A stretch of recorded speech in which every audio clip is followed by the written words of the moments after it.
মুআয ইবনে জাবাল রাদিয়াল্লাহু আনহু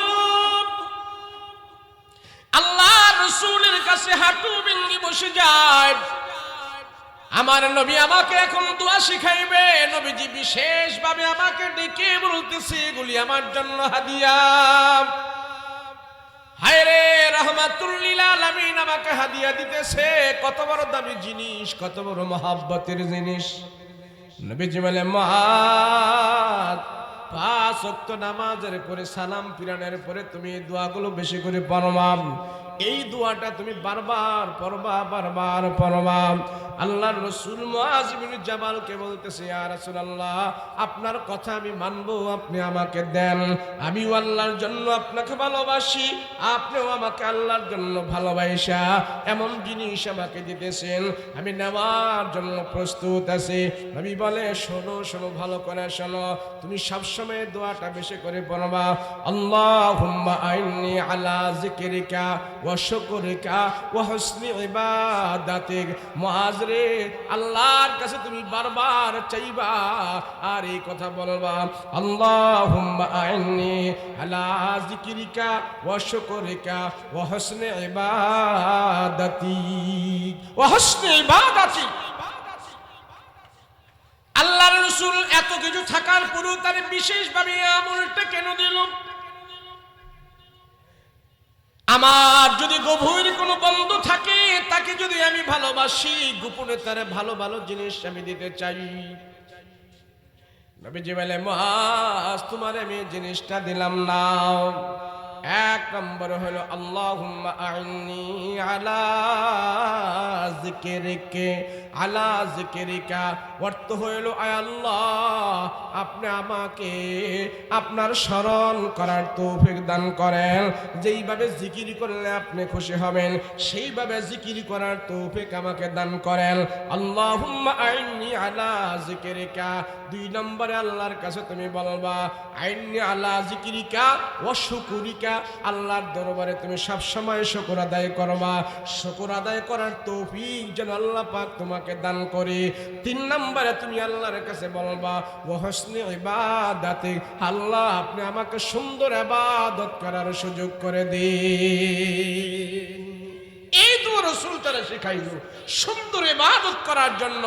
সুন্দর ইবাদত আমাদের ভিতরে কি সুন্দর ইবাদত আছে? এই যে শীত নামছে, এই শীত নামার ভিতরে দেখা যায় যে একটু সামান্য কুয়াশা পড়েছে, শীত পড়েছে, তাই দেখা যায় মসজিদের ভিতরে লোকজন নাই। কথা বলেন ঠিক কিনা? প্রচন্ড ঠান্ডার ভিতরে মানুষ ওযু যে করে, অনেক সময় ওযুর 4টা ফরজও সে আদায় করে না। কথা বলেন ঠিক কিনা? অথচ যার ওযুর হয় নাই, তার নামাজ হয় নাই। যার নামাজ হয় নাই, তার কোনো ইবাদত আল্লাহর কাছে গ্রহণযোগ্য হয় নাই। কথা বলেন ঠিক কিনা? তাহলে রাসূল বলেন যে তুমি আল্লাহর কাছে সব সময় দোয়া করবা, ওয়া হুসনি ইবাদাতিক। আয় আল্লাহ, আপনি আমাকে সুন্দর ইবাদত করার সুযোগ করে দেন। সুন্দর ইবাদত, হুসনি ইবাদত, ইবাদতের ভিতরে আপনি আমাকে সৌন্দর্য দান করে দেন। আজকের মাহফিলের শ্রদ্ধাভাজন সভাপতি জনাব আলহাজ আজিজুল হক বাচ্চু মিয়া সাহেব, প্রধান অতিথি জনাব রফিকুল ইসলাম সাহেব, আজকের যিনি প্রধান আলোচক উমায়ের কুব্বাদি সাহেব, সম্মুখপান উপবিষ্ট দিনদার মুত্তাকি পরহেজগার ভাইয়েরা, পর্দার অন্তরালে অবস্থানরত আমার সাধ্যা মা বোনেরা, আল্লাহ পাকের দরবারে কালেমাত শুকর আদায় করছি, বলি আলহামদুলিল্লাহ। আল্লাহ যারে ভালোবাসে, পছন্দ করে, মহব্বত করে, আল্লাহ পাক যার উপরে বারবার রহমতের দৃষ্টি আল্লাহ দান করে, আল্লাহর সেই বান্দাকেই আল্লাহ পাক নেক কাজের মধ্যে শামিল করে রাখে। আমি আপনি ওয়াজ মাহফিলে আসলাম, বসলাম, বললাম, শুনলাম, বর্তমানে আমরা নেক কাজের মধ্যে শামিল হয়ে আছি। কেউ 1 ঘন্টা, 2 ঘন্টা, 3 ঘন্টা, আধা ঘন্টা, যে যতটুকু সময় আমরা এখানে ব্যয় করব, আমার আপনার হায়াত থেকে আজকের এই মাহফিলের 1-2 ঘন্টা আল্লাহর দরবারে গুনাহমুক্ত হয়ে পৌঁছে যাবে। কেননা আমরা এখানে বসে কেউ গুনাহ করছি না, আমরা এখানে বসে কেউ গুনাহ করব না। যতক্ষণ আপনি এখানে বসে থাকবেন সমস্ত গুনাহ থেকে আমি আপনি মুক্ত থাকবো, আলহামদুলিল্লাহ বলুন। এই বাচ্চারা যে কথা কয়, এই কথা বললে তো ওয়াজ করা যাইব না। আর ওয়াজ এই বাচ্চাদের জন্য না, যারা বুঝবান জ্ঞানবান তাদের জন্য। বাচ্চারা যেন চুপ করে বসে থাকে। যতক্ষণ আমরা এখানে বসে থাকব অতক্ষণ আল্লাহর ফেরেশতারা আমাদের আমলনামায় কোনো গুনাহ লিখবে না। কেন? এখানে কোনো গুনাহের কাজ হবে না। এই এই কথা আছে।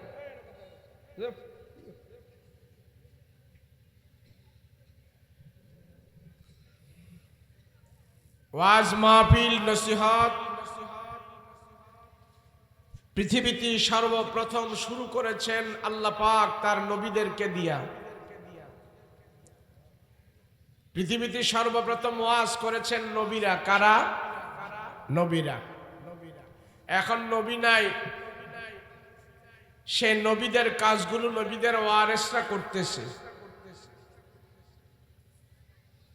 যত নবী আল্লাহ দুনিয়াতে পাঠিয়েছেন সমস্ত নবীদেরকে আল্লাহ পাক এই কথা বলেছেন, মাউইজাতুল হাসানা, সুন্দর মোলায়েম ভাষায় তোমার উম্মতকে জাতিকে নসিহত করতে থাকো। সব নবীর বেলায় 5 ওয়াক্ত নামাজ ছিল না, সব নবীর আমলে হজ ফরজ ছিল না, সব নবীর আমলে কোরআন কারীমের 30 পারা ছিল না, কিন্তু সব নবীর বেলায় ওয়াজ নসিহত ছিল। সব নবীর বেলায় ওয়াজ করে নসিহত করে তার উম্মতকে তারা বুঝিয়েছেন। কোন নবী 100 বছর ওয়াজ করেছেন, কোন নবী 1000 বছর পর্যন্ত দাওয়াত দিয়েছেন, কোন নবী তার উম্মতকে দাওয়াত দিতে যায়া, ওয়াজ করতে যায়া, নসিহত করতে যায়া উম্মতের হাতে উনি শহীদ হয়ে দুনিয়া থেকে বিদায় হয়ে গেছেন। এরপরেও কোন রসুল কোন নবী আল্লাহর দিকে মানুষকে আহ্বান করা থেকে বিরত থাকে নাই। আল্লাহর কথা বলেই গিয়েছেন, ধর্মের কথা বলেই গিয়েছেন। জান যায় যাক, মান যায় যাক, দুনিয়া যায় যাক, সব কিছু হারাইতে পারে, মানুষকে আল্লাহর দিকে ডাকা বন্ধ করতে পারে না। আজকে আমার সামনে আমার সন্তান জাহান্নামী হচ্ছে, আজকে আমার সামনে আমার মেয়ে জাহান্নামী হচ্ছে, আজকে আমার সামনে আমার পাড়া মহল্লার মানুষ জাহান্নামী হচ্ছে, তাদের জীবন নষ্ট হয়ে যাচ্ছে, আল্লাহর নাফরমানি তারা করছে, আল্লাহর সাথে তারা জুলুম করছে। আর আমি দেখে দেখে তাকায়া তাকায়া আমি কিচ্ছু বলছি না। আমি বাবা তার কামতে করুক, আমার কাম আমি করি, আমার বেহেশতে আমি যাবো, তার দুজকে সে যাবে, তারে কোনো বলার দরকার নাই। এমন যদি হতো, যার যার চিন্তা যদি সে করত, সুদূর মক্কা মদিনা থেকে সেই আরব দেশ থেকে বাংলাদেশ পর্যন্ত ইসলাম পৌঁছতো না। কথা বলেন ঠিক কিনা? তারা নিজেদের চিন্তা করে নাই, তারা চিন্তা করেছে ভবিষ্যতে যারা দুনিয়াতে আসবে, প্রজন্মে যারা দুনিয়াতে আসবে, তারা যেন ইসলাম পায়, তারা যেন কোরআন পায়, তারা যেন জান্নাত চাইতে পারে, তারা যেন আল্লাহ মানতে পারে। আমার দায়িত্ব, আমি 50 বছর পরে যে সমস্ত মানুষ দুনিয়াতে আসবে তাদেরকেও ইসলামের দাওয়াত দিব, তারা যেন সেই ইসলাম পায়। সেই মনোভাব নিয়ে আরবের মানুষ, আমার রসুল এবং সাহাবাই কেরামেরা ইসলামের কাজ করেছে। আর তাদের কাজ করার বিনিময়ে আল্লাহ সেই সুদূর থেকে নোয়াখালী পর্যন্ত ইসলাম পৌঁছে দিয়েছে। কথা বলেন ঠিক কিনা? নবীর সাহাবীরা যদি চিন্তা করত, আমরা আরামে থাকবো, আমরা কেন এত কষ্ট করব, আমরা এত কষ্ট করার দরকার কি? নবীকে আমরা দেখছি, জাহান্নাম আমাদের জন্য হারাম, জান্নাতে আমরা যাব, এত কষ্ট করার তো দরকার নাই। কথা বলেন ঠিক কিনা? যেমন আমরা বলি, ও বিড়ি খাইতেছে খাক, ও গাঞ্জা খাইতেছে খাক, ও হারাম খাইতেছে খাক, হেরে বাধা দেওয়ার দরকার নাই, হেরে আবার বলারও দরকার নাই। হের হারাম হেরে জাহান্নামে নিবে, আমার নামাজ রোজা আমার হালাল আমার জান্নাতে নিবে। এই চিন্তা করে যদি সমাজে এইভাবে আমরা চলি, সাহাবীরা যদি এইভাবে চলতো, তাহলে কি আমাদের পর্যন্ত কোরআন পৌঁছতো? কথা বলেন, পৌঁছতো? পৌঁছে নাই। আমার উপরে কিছু দায়িত্ব আছে, আমার উপরে কিছু কর্তব্য আছে। আমি রাসূলুল্লাহর সৈনিক, আল্লাহর সৈনিক, কোরআনের সৈনিক। আমাকে কিছু দায়িত্ব দেওয়া হয়েছে মুমিন হিসাবে, ইমানদার হিসাবে। আমার দায়িত্ব যদি আমি ত্রুটি করি, আল্লাহর দরবারে জবাবদিহি করতে হবে। কথা বলেন ঠিক কিনা? জবাবদিহি করতে হবে। আমার সামনে যদি আমার ছেলে আগুনে হাত দেয়, বলেন আমি কি তার হাতটা পুড়তে দিব? কথা বলেন না, দিব? দিব না। আমার সামনে যদি আমার মেয়ে গর্তে পড়ে যায়, আমি কি তাকে পড়তে দিব নাকি টেনে ধরবো? আমার সামনে যদি আমার ভাই সে যদি গাড়ির নিচে পড়তে যায়, গাড়ির অ্যাক্সিডেন্ট করবে, গাড়ির চাক্কার তলে পড়ে যায়, আর আমি যদি সেখানে দাঁড়ায় থাকি, আমি কি তারে গাড়ির চাক্কার নিচে পড়তে দিব নাকি তারে উদ্ধার করব? এই সমাজের মানুষ, আমার ফ্যামিলির মানুষ, আমার সন্তানেরা তারা জাহান্নামে পড়তেছে, তারা জাহান্নামের দিকে যাইতেছে। ওখান থেকে বাঁচানোর দায়িত্ব আমাদের। কথা বলেন ঠিক কিনা? কিন্তু আমি কতটুক বাঁচাই না, আমি কতটুক দায়িত্ব আদায় করলাম? আমার দায়িত্ব অবহেলা আছে। আমার দায়িত্ব যদি অবহেলা থাকি, তাহলে আল্লাহর দরবারে আমি জাহান্নামে যাব না, জান্নাতে যাওয়ার আগে এই জবাবদিহি আল্লাহর কাছে আমি করতে হবে। জবাব দিতে হবে। কেন সন্তান, আমার সন্তান ডাক্তার হয়েছে, ইঞ্জিনিয়ার হয়েছে, ব্যারিস্টার হয়েছে, এমপি মন্ত্রী হয়েছে, বড় চাকরিজীবী হয়েছে, কিন্তু আমার সন্তান কেন সূরা ফাতিহাটা জানে না? কেন আমার সন্তান কোরআন তেলাওয়াত করতে জানে না? কেন কোরআন সহি করে পড়তে পারে না? আমার বাবার যদি সেখানে অবহেলা থাকে, আল্লাহর দরবারে আমার বাবা, আমি বাবা জবাবদিহি করতে হবে। কথা বলেন ঠিক কিনা?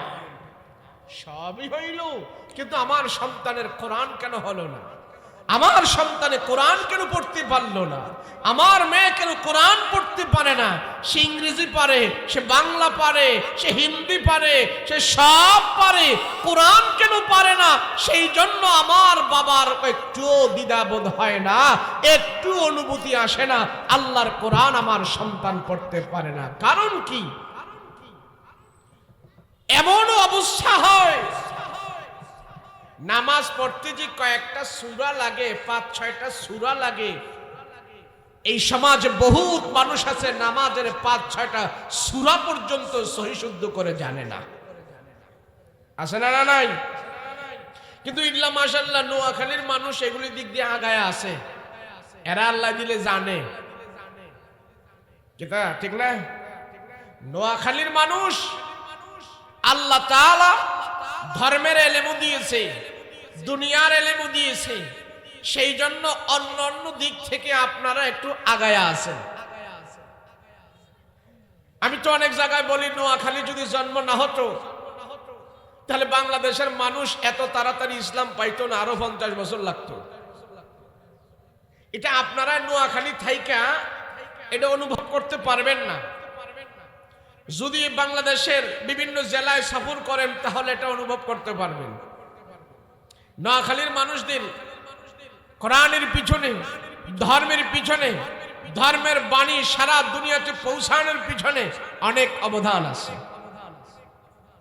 বাংলাদেশে উত্তরবঙ্গে গেলে আমরা দেখি সেদিকের মানুষ অজু জানে না, নামাজ জানে না, গোসল জানে না, ফরজ গোসল কারে কয়, সুন্নত গোসল কারে কয়, এগুলি তারা জানে না।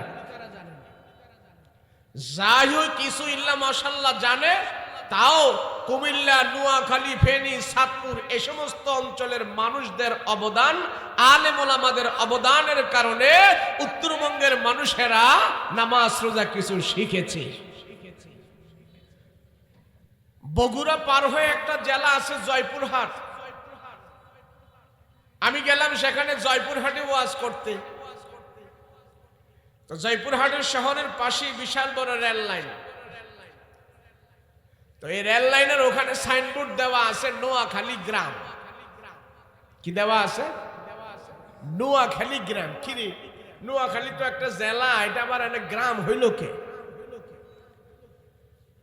তো জিজ্ঞেস করলাম, কিছু মুরব্বী পাইলাম, জিজ্ঞেস করলাম, চাচা এখানে নোয়াখালী গ্রাম কে? এখান থেকে ওই যে গ্রামের শেষ মাথা পর্যন্ত যা দেখছেন এরা সব নোয়াখালীর মানুষ। তুমি যে হেরা নোয়াখালী তুই রাইখা এইখানে আসলো কে? তারা এখন আসে নাই তো, এরা আসছে হুজুর স্বাধীনের আগে আসছে কেউ, পরে আসছে কেউ, 40 বছর 50 বছর 60 বছর হয়ে গেছে তারা এই এলাকায় আসছে। এই এলাকায় আইসা মসজিদে, মাদ্রাসায়, আলিয়া মাদ্রাসায়, এখানে সেখানে তারা ইমামতি করেছে এবং আমাদের ধর্মীয় প্রতিষ্ঠানগুলো তারা পরিচালনা করেছে। এক এক করে যেন তারা আসছে, আস্তে আস্তে এরা এখানে বাড়ি ঘর নাতি পতি বিবাহ শাদী হয়েছে এবং তাদের এই পুরা গ্রাম নোয়াখালীর মানুষের এখানে গ্রাম করছে। আর তাদের আসার দ্বারা তারা যদি এদেশে না আসতো হুজুর, আমরা নামাজ রোজা শিখতে পারতাম না, ওযু গোসল শিখতে পারতাম না। এরা এসে এসে আমাদের মসজিদের ভিতরে, আমরা যখন ছোট ছিলাম আমাদেরকে তারা সূরা ফাতিহা পড়াইছে, আমাদেরকে তারা তাশাহুদ পড়াইছে, নামাজ শিখাইছে, কোরআন শিখাইছে। এদের তালিমের বিনিময় আমরা কিছু শিখতে পেরেছি। এরা যদি আজকে থেকে 40-50 বছর পর আগে না আসতো, আমরা এখনো সূরা ফাতিহা শিখতে পারতাম না। তাহলে অবদান আছে না নাই? এইভাবে সাহাবায়ে কেরাম মক্কা মদিনা থেকে হিজরত করে সারা দুনিয়াতে যখন ছড়িয়েছে, তাদের বিনিময় আমরাও কোরআন পেয়েছি। কথা বলেন ঠিক কিনা? কিন্তু কোরআনের গুরুত্ব, কোরআনের মহত্ব তা কি, শিখলে লাভ কি, না শিখলে ক্ষতি কি, এগুলি আমরা বুঝতে চাই না। না শিখলে বহুত ক্ষতি আছে। আমার যদি নামাজ পড়ার জন্য 5-6টা সূরা যদি আমার জানা না থাকে, দুরূদ তাশাহুদ জানা না থাকে, সূরা ফাতিহা জানা না থাকে, সূরা ফাতিহার পরে যে কয়টা সূরা মিলাবো, এই সূরাগুলো যদি আমার জানা না থাকে, আমি যদি খানায় কাবার সামনে নিয়েও নামাজ পড়ি, আমার নামাজ হবে। আর যদি আমার সূরা ফাতিহা শুদ্ধ আছে, আমার তাশাহুদ শুদ্ধ আছে, নামাজের 13টা ফরজ আছে, 14টা ওয়াজিব আছে, নামাজ ভাঙের কারণ 19টা আছে, এগুলো যদি আমার জানা থাকে, আমি যদি ভাঙ্গা মসজিদেও নামাজ পড়ি, আমার নামাজ আল্লাহ গ্রহণ করে নেবে। কথা বলুন ঠিক কিনা? জানা দরকার আছে না নাই? কথা বলেন আছে না নাই? কিন্তু মানুষ অকৃতজ্ঞ। আমরা মানুষ অকৃতজ্ঞ হয়ে গেছি, অকৃতজ্ঞ। আল্লাহ আমারে দেয় নাই, কি দেয় নাই? দুনিয়াতে কিছু সম্পদ আমারে দেয় নাই। আমার বাড়ি এখনো ভালো হয় নাই, আমার ঘর এখন বিল্ডিং হয় নাই, আমি এখন বড় কিছু হতে চাই, হতে পারি নাই। এই পেরেশানি আর লোভের কারণে আমার 50, 60, 70 বছরের জীবন পার হয়ে গেছে। আখিরাত যে আমার আছে, পরকালের যে সুবিশাল জান্নাত আমার আছে, সেই জান্নাতের কথা আমরা ভুলে গিয়েছি। কথা বলেন ঠিক কিনা? দেখেন, একটা মানুষ সে যদি শত চেষ্টা করে যে আমি দুনিয়াতে এটা হব, কিন্তু না, আপনি মনে করতে হবে দুনিয়ার পদবি, পদ, লোভ, লালসা, টাকা পয়সা, ক্ষমতা, দম দৌলত, এই সবগুলো আল্লাহ দুনিয়াতে রেখেছেন আমাদের ভাগ্যের বিনিময়। কিসের বিনিময়? যারা বলেন না কিসের বিনিময়? ভাগ্যে যদি আমার থাকে আমি এমপিও হতে পারবো, ভাগ্যে যদি আমার থাকে আমি মন্ত্রীও হতে পারবো, ভাগ্যে যদি আমার থাকে আমি শিল্পপতিও হতে পারবো, ভাগ্যে যদি আমার থাকে আমি বিশাল বড় কিছু হতে পারবো। ভাগ্যে যদি আমার না থাকে, বড় কিছু হওয়ার পরও সেগুলি আবার আমার হাত থেকে ছাড়া হয়ে যাবে। কথা বলেন ঠিক কিনা? তো দুনিয়ার সব কিছু আল্লাহ রেখেছেন ভাগ্যের বিনিময়। কিসের বিনিময়? জোরে বলেন কিসের বিনিময়? কিন্তু আল্লাহ জান্নাত রেখেছেন ভাগ্যের বিনিময় না, জান্নাত রেখেছেন আমলের বিনিময়। কথা বলেন কিসের বিনিময়? আমলের বিনিময়। আপনি এমন হাদিস কোরআন কোথাও পাবেন না ভাগ্যের গুণে আপনি বেহেশত পেয়ে যাবেন। আল্লাহ আমার ভাগ্যে বেহেশত রেখেছে, ভাগ্যে থাকলে আমি বেহেশত যেতেও পারবো না। ইবাদত বন্দেগীর পর দয়া হইলে আল্লাহ আপনাকে বেহেশত দিবে। ভাগ্যের কথা হলো বেহেশতের সাথে নয়, বেহেশতের সাথে ওয়াদা হলো আমলের, বেহেশতের সাথে ওয়াদা হলো আমল করতে হবে। যেই যেই কোয়ালিটিগুলো আল্লাহ বর্ণনা করেছেন সেই কোয়ালিটির গুণগুলো আমার ভিতরে আসতে হবে। আসার পরে আমি আল্লাহর উপরে ভরসা করব, আল্লাহ আমারে জান্নাত দিবে। তাহলে বোঝা গেল দুনিয়ার সব কিছু, দুনিয়ার পাওয়া, দুনিয়া হাতছাড়া, দুনিয়া অর্জন হওয়া, পদ পদবী সব কিছু আমার কাছে আসা যদি আমার ভাগ্যে থাকে আসবেই, আসবেই, আসবেই। কথা বলেন ঠিক কিনা? আবার আমার ভাগ্যে নাই, এটা আমার ছেড়ে চলে যাবে। কিন্তু জান্নাত এমন না, বেহেশত এমন না, এটা যখন আল্লাহ আপনাকে দিয়া দিছে এটা আর হাতছাড়া হবে না। বেহেশতের ভিতরে যে ঢুকে গেছে তাকে আর কোনোদিন বের করা হবে না। তোমাকে আমি জান্নাতের ভিতরে ঢুকিয়েছি, এখানে কোনো অশান্তি নাই, এখানে কোনো লয় নাই, ক্ষয় নাই, অভাব নাই, দুঃখ নাই, রোগ নাই, সুখ নাই, বিমারি নাই। আমি আল্লাহ তোমারে বেহেশতের ভিতরে ঢুকাইয়া দিলাম, আর জান্নাত থেকে তোমাকে বের করা হবে না। তো সেজন্য আল্লাহর দরবারে ভালো ইবাদত করার জন্য শুকর আদায় করতে হবে যে আল্লাহ আপনি আমাকে ভালো ইবাদত মানে হসনে ইবাদত, ইবাদতের সৌন্দর্য দান করেন। আল্লাহ আপনি আমাকে শুকর আদায় করার তৌফিক দান করেন। আল্লাহ আপনি আমাকে যা দিয়েছেন আলহামদুলিল্লাহ, এগুলি আপনার সন্তুষ্ট মতো যেন ব্যবহার করতে পারে সেই তৌফিক আমাকে দেন। এইভাবে আল্লাহর কাছে দোয়া করতে হবে। আমরা তো বলি হায় রে পাইলাম না, আমি বড় কিছু হতে পারলাম না, খোদা আমারে দেয় নাই, এলাকার সবার 5 তলা 6 তলা বিল্ডিং হয়ে গেছে, আমার এখনো টিন শিট রয়ে গেছে, আমার এখনো ঘর রয়ে গেছে, আমার এখনো টিনের ঘর রয়ে গেছে। খোদা আমারে কেন দুর্বল করে রাখছে, এদেরকে এত সবল করলো কেন? কারণ কি? এইভাবে মনে মনে অনেকজনে আল্লাহর অকৃতজ্ঞ বান্দা হয়ে যায়, নাফরমান হয়ে যায়। আল্লাহ বলে তোমার ভিতরে যদি এই ধারণা আসে তুমি আমার অকৃতজ্ঞ বান্দা, তুমি যা পেয়েছো কোনোদিন এই অকৃতজ্ঞ হওয়ার কারণে এইগুলিও আমি তোমার থেকে ছিনিয়ে নিয়ে যাব। রাসূল পাক সাল্লাল্লাহু আলাইহি ওয়াসাল্লাম আমাদেরকে আল্লাহর শুকর আদায় করা শিখিয়েছেন। শুকর আদায় করো, আল্লাহর কাছে তুমি সাহায্য চাও।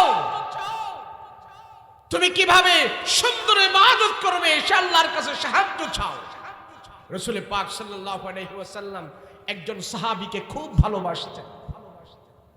তো যাদেরকে রাসূল একটু বেশি ভালোবাসতেন তাদেরকে কাছে নিয়ে অনেক সময় ভালো ভালো কিছু জিনিস রাসূল তাকে বলতেন, দামি দামি কিছু জিনিস তাদেরকে এক্সট্রা ভাবে বলতেন।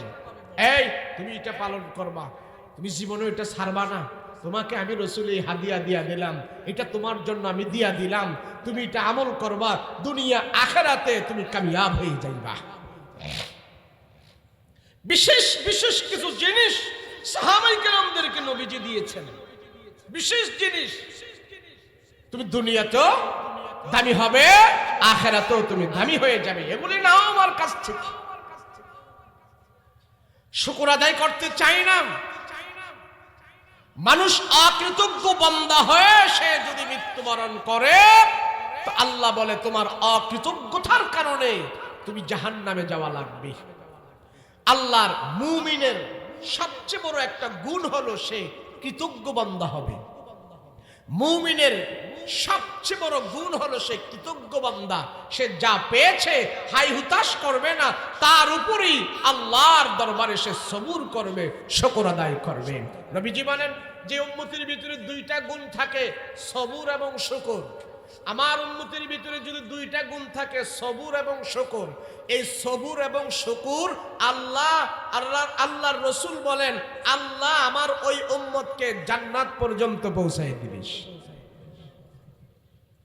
এক আল্লাহর ওলিকে জিজ্ঞেস করলেন আপনি কি সবুর করবেন না শুকর করবেন? তা আল্লাহর ওলি বলল সবুর করলে কি হয়, শুকর করলে কি হয়? বললে আপনার ধন দৌলত সম্পদ আল্লাহ বাড়ায় দিবে। কার সবুর করলে কি হয়? সবুর করলে আল্লাহ বলেছেন ওই সবুরকারী বান্দার সাথে আল্লাহ নিজে সাথে থাকে। তো আল্লাহর ওলি বলে আমি সব সময় সবুর করব, সবুর করলে যদি আমি আল্লাহর সাথে থাকি, আল্লাহ আমার সাথে থাকে, তাহলে এটাই আমার দরকার। শুকর তো আদায় করব, তার সাথে আমি আরো বেশি করে সবুর আদায় করব। এজন্য কৃতজ্ঞ বান্দা মুমিনের সিফাত হলো শুকর আদায় করা। কি করা? জোরে বলেন না, কি করা? শুকর আদায়। আজকে এখানে মাহফিল হইল, আপনাদের জন্য শুকর হইল যে কিছু দিনের কথা, কোরআনের কথা আমরা 1 ঘন্টা 2 ঘন্টা বসে এখানে শুনবো। আর 1-2 ঘন্টা যে আপনারা এখানে বসে কোরআনের কথা শুনবেন, দিনের কথা শুনবেন, আপনার 50, 60, 70 বছরের হায়াত থেকে আজকের মাহফিলের এই 2 ঘন্টা আল্লাহর দরবারে গুনাহমুক্ত হয়ে পৌঁছে যাবে। সবাই মিলে যখন আমরা এখন গুনাহ থেকে বঞ্চিত, আল্লাহর নাফরমানি থেকে বঞ্চিত, বলেন এতক্ষণ যারা বসেছিলেন কোনো গুনাহ হয়েছে? কেউ বিড়ি টিড়ি খাইছেন? কথা কয় না, খাইছেন? গান বাদ্য করছেন? কারণে গালিগালাজ করেছেন? এভাবে একদিন, বছরে একদিন সবাই আমরা এখানে বসে 2-3 ঘন্টা মাহফিলকে কেন্দ্র করে, মাদ্রাসাকে কেন্দ্র করে আমরা 3 ঘন্টা আজকে সর্বপ্রকারের গুনাহ থেকে মুক্ত থাকবো। কথা বলেন ঠিক কিনা? আপনারা মনে করতেছেন বসে রয়েছেন, আরে না, আপনারা এখানে যেভাবে বসে আছেন আল্লাহ ফেরেশতাদেরকে নিয়েও আরশ আজিমে বসা আছে। দুনিয়াতে জমায়েত হয়ে যারা এইভাবে আল্লাহর আলোচনা করে, আল্লাহ ফেরেশতাদেরকে নিয়ে আমাদের আলোচনা করতেছে। এর জন্য শুকর। শামসু কামার সুরখ জমি আনজুম আখতার, শামসু কামার সুরখ জমি আনজুম আখতার, দশত জিবল ওয়াদি সাহরা ও সমন্দার, দশত জিবল ওয়াদি সাহরা ও সমন্দার, মোর মুলখতা মতর তৈর কবুতর, शाम से हर जुल्मत जो हमर वसगार, गुलजार गुलो बुर्ग शजर किसने बनाया, गुलजार गुलो बुर्ग शजर किसने बनाया, तालिब मायूसी का हो या सब जिसने बनाया, तालिब मायूसी का हो या सब जिसने बनाया। রাহমাতুল্লিল আলামিন আমার আল্লাহ পয়গম্বরকে এমন ভাবে দুনিয়াতে পাঠিয়েছেন, আল্লাহ তাআলা নিজে বলেন আমার পয়গম্বরের প্রশংসা আমি করি। আমার পয়গম্বরকে দুনিয়ার শুরু থেকে শেষ পর্যন্ত সমস্ত জ্ঞান আমি আল্লাহ আমার রাসূলকে দান করেছি। আর নবীজি বলেন আমি আল্লাহর কাছ থেকে যা কিছু পেয়েছি সব আল্লাহর দরবারে শুকর আদায় করি। নবীজি আল্লাহর কাছে সব সময় শুকর আদায় করতেন। আল্লাহর নবী রাহমাতুল লিল আলামিন সাহাবায়ে কেরামদেরকে পয়গম্বর শিখাইতো, এ সাহাবীরা তোমরা আল্লাহর দরবারে কৃতজ্ঞ বান্দা হও, তোমরা নাফরমান হয়ো না। আল্লাহ নাফরমানকে পছন্দ করে না, জুলুমবাজকে পছন্দ করে না, বেঈমানকে পছন্দ করে না, কঠিন দিলওয়ালাকে আল্লাহ পছন্দ করে না। নবীজি এক সাহাবীকে ডাক দিয়া বলে, তার নাম হলো মুআজ ইবনে জাবাল। আল্লাহর রাসূল মুআজ ইবনে জাবালকে বলে, ইয়া মুআজ উহিব্বুকা ইয়া মুআজ, আমি তোমাকে ভালোবাসি রে মুআজ, আল্লাহর জন্য আমি তোমাকে ভালোবাসি, তোমাকে আমি মহব্বত করি। এ মুআজ আমি পয়গম্বর তোমাকে সবচেয়ে বেশি ভালোবাসি, তোমাকে পছন্দ করি, তোমাকে ভালোবাসি। মুআজ বলেন, ইয়া রাসূলুল্লাহ আমিও তো আপনাকে ভালোবাসি, আল্লাহর জন্য আমি আপনাকে ভালোবাসি, আমি আপনাকে পছন্দ করি, আপনাকে ভালোবাসি। রাহমাতুল লিল আলামিন বলে, মুআজ তোমাকে যে ভালোবাসি, তোমাকে যে মহব্বত করি, তুমি আমার মহব্বতের মানুষ, সেই জন্য তোমাকে কিছু উপহার দিতে চাই, তোমাকে কিছু দামি দামি জিনিস আমি দিতে চাই। যে যারে ভালোবাসি সে তারে সবচেয়ে দামি জিনিসটা দিতে পছন্দ করে, যে যারে মহব্বত করে তার কাছে ভালো জিনিসটা তারে দিতে পছন্দ করে। রাসূল বলে মুআজ আমি আল্লাহর জন্য তোমাকে ভালোবাসি। মুআজ বলে রাসূল গো আমিও আপনাকে আল্লাহর জন্য ভালোবাসি। সাহাবীদের ভিতরে আর পয়গম্বরের ভিতরে আল্লাহর জন্য তাদের ভালোবাসা ছিল সব সময়, ভালোবাসতেন বেশি বেশি, তারা ভালোবাসতেন, একে অপরকে মহব্বত করতেন। আর সেই মহব্বতটা ছিল নিজের জন্য না, আল্লাহর জন্য।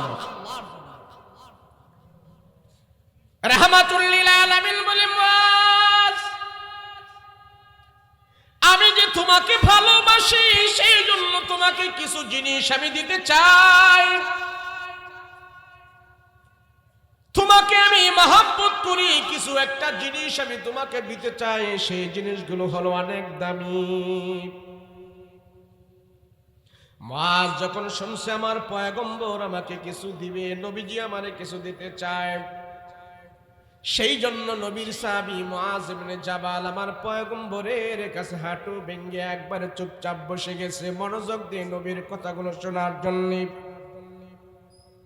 আল্লাহর নবী তাকে দেওয়ার জন্য মুআজ ইবনে জাবালের হাত ধরে বলতেছেন, মুআজ রে তোমাকে আমি এমন জিনিস দেব যে জিনিসের দ্বারা তুমি দুনিয়াতেও কামিয়াব হবে, আখিরাতেও তুমি কামিয়াব হয়ে যাবে। মুআজ ইবনে জাবাল মনে করলো কি জিনিস যেন আমার পয়গম্বর আমাকে দেবে, কোন জিনিস যেন আমাকে দেবে। আল্লাহর নবী মুআজ ইবনে জাবালকে বসায়া বলতেছে, আমি তোমাকে তিনটা জিনিস এখন শেখাবো, এই তিনটা জিনিস তুমি মুখস্থ করবা। এক লাইনের ভিতরে তিনটা জিনিস আছে, এই তিনটা বাক্য তুমি মুখস্থ করবা। আর এই তিনটা জিনিস তোমাকে শিখায় দেওয়ার পর প্রত্যেক নামাজের পরে তুমি এই দোয়াটা করবা। এই দোয়া কোনোদিন তুমি নামাজের পরে ভুলে যাইবা না, প্রত্যেক নামাজের পরে তুমি দোয়াটা পড়বা। আর এই দোয়া যখন পড়বা আল্লাহ তোমার দুনিয়া আখিরাতে সম্মানী এবং নামি দামি বানায়া দেবে। মুআজ ইবনে জাবাল রাদিয়াল্লাহু আনহু আল্লাহর রাসূলের কাছে হাঁটু ভেঙে বসে যায়। আমার নবী আমাকে এখন দোয়া শিখাইবে, নবীজি বিশেষভাবে আমাকে ডেকে বলতেছে এগুলি আমার জন্য হাদিয়া। হায়রে রাহমাতুল লিল আলামিন আমাকে হাদিয়া দিতেছে, কত বড় দামি জিনিস, কত বড় মহব্বতের জিনিস।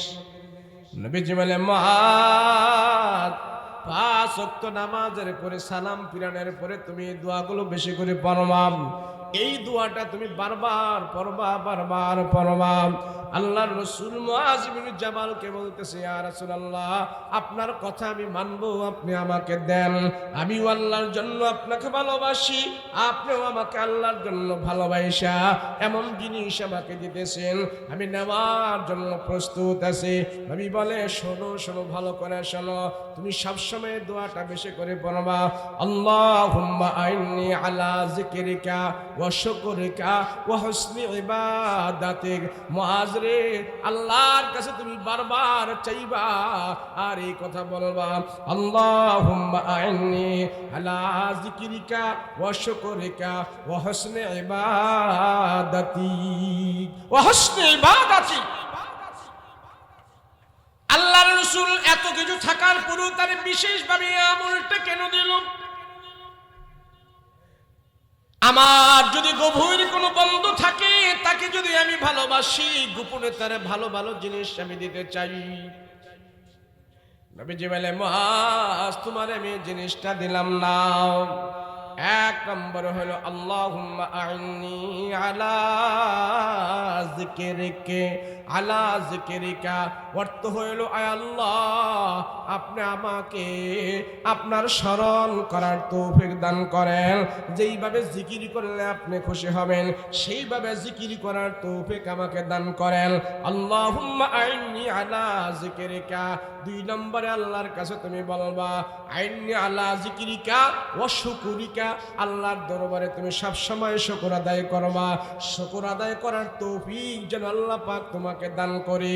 3 নম্বরে তুমি আল্লাহর কাছে বলবা ওয়া হুসনি ইবাদাতি, আল্লাহ আপনি আমাকে সুন্দর ইবাদত করার সুযোগ করে দিন। এই তো রাসূল তারা শেখাইলো সুন্দর ইবাদত করার জন্য। সুন্দর ইবাদত আমাদের ভিতরে কি সুন্দর ইবাদত আছে? এই যে শীত নামছে, এই শীত নামার ভিতরে দেখা যায় যে একটু সামান্য কুয়াশা পড়েছে, শীত পড়েছে, তাই দেখা যায় মসজিদের ভিতরে লোকজন নাই। কথা বলেন ঠিক কিনা?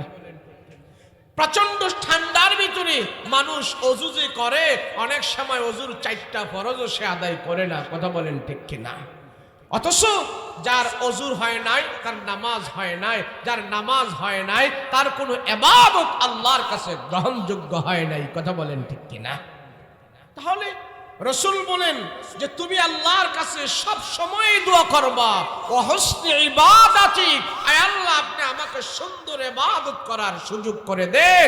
সুন্দর ইবাদত, হুসনি ইবাদত, ইবাদতের ভিতরে আপনি আমাকে সৌন্দর্য দান করে দেন। কি দান করে দেন বলেন না? বলে হুজুর আমরা তো ইবাদত করি, নামাজ পড়ি।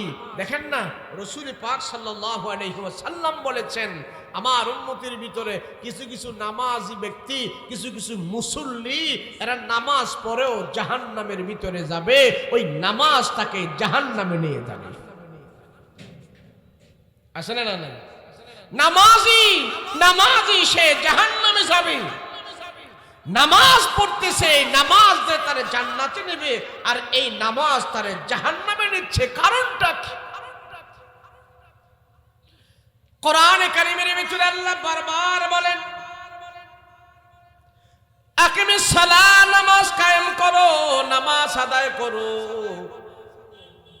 কিন্তু আল্লাহ পাক কোরআনের এক আয়াতে বলেন লিনাবলুয়াকুম আইয়ুকুম আহসানু আমালা, তোমরা আমার যে ইবাদত বন্দেগী করো সেই ইবাদতটা তোমরা ভালো করে করো। আমি আল্লাহ তোমাকে হাসরের ময়দানে পরীক্ষা করব। হাসরের ময়দানে আমি তোমাকে পরীক্ষা করব। লিনাবলুয়াকুম, তোমাকে পরীক্ষা করব, তোমাদেরকে পরীক্ষা করব। আইয়ুকুম আহসানু আমালা, তোমাদের ভিতর থেকে কে কত সুন্দর করে ইবাদত বন্দেগী করেছে, কে কত সুন্দর করে আমাকে সিজদা দিয়েছে, কে কত সুন্দর করে আমার হুকুম পালন করেছে, কে কত বেশি ইবাদত বন্দেগী করেছে আমি আল্লাহ তা দেখব না। কে খাঁটি ভাবে করেছে, কে সুন্দর ভাবে করেছে, আমি আল্লাহ তোমার সুন্দর ইবাদতের পরীক্ষা নেব। কে কত আহসান, কত সুন্দর করে তুই ইবাদত করেছো, আল্লাহ এটা দেখবে।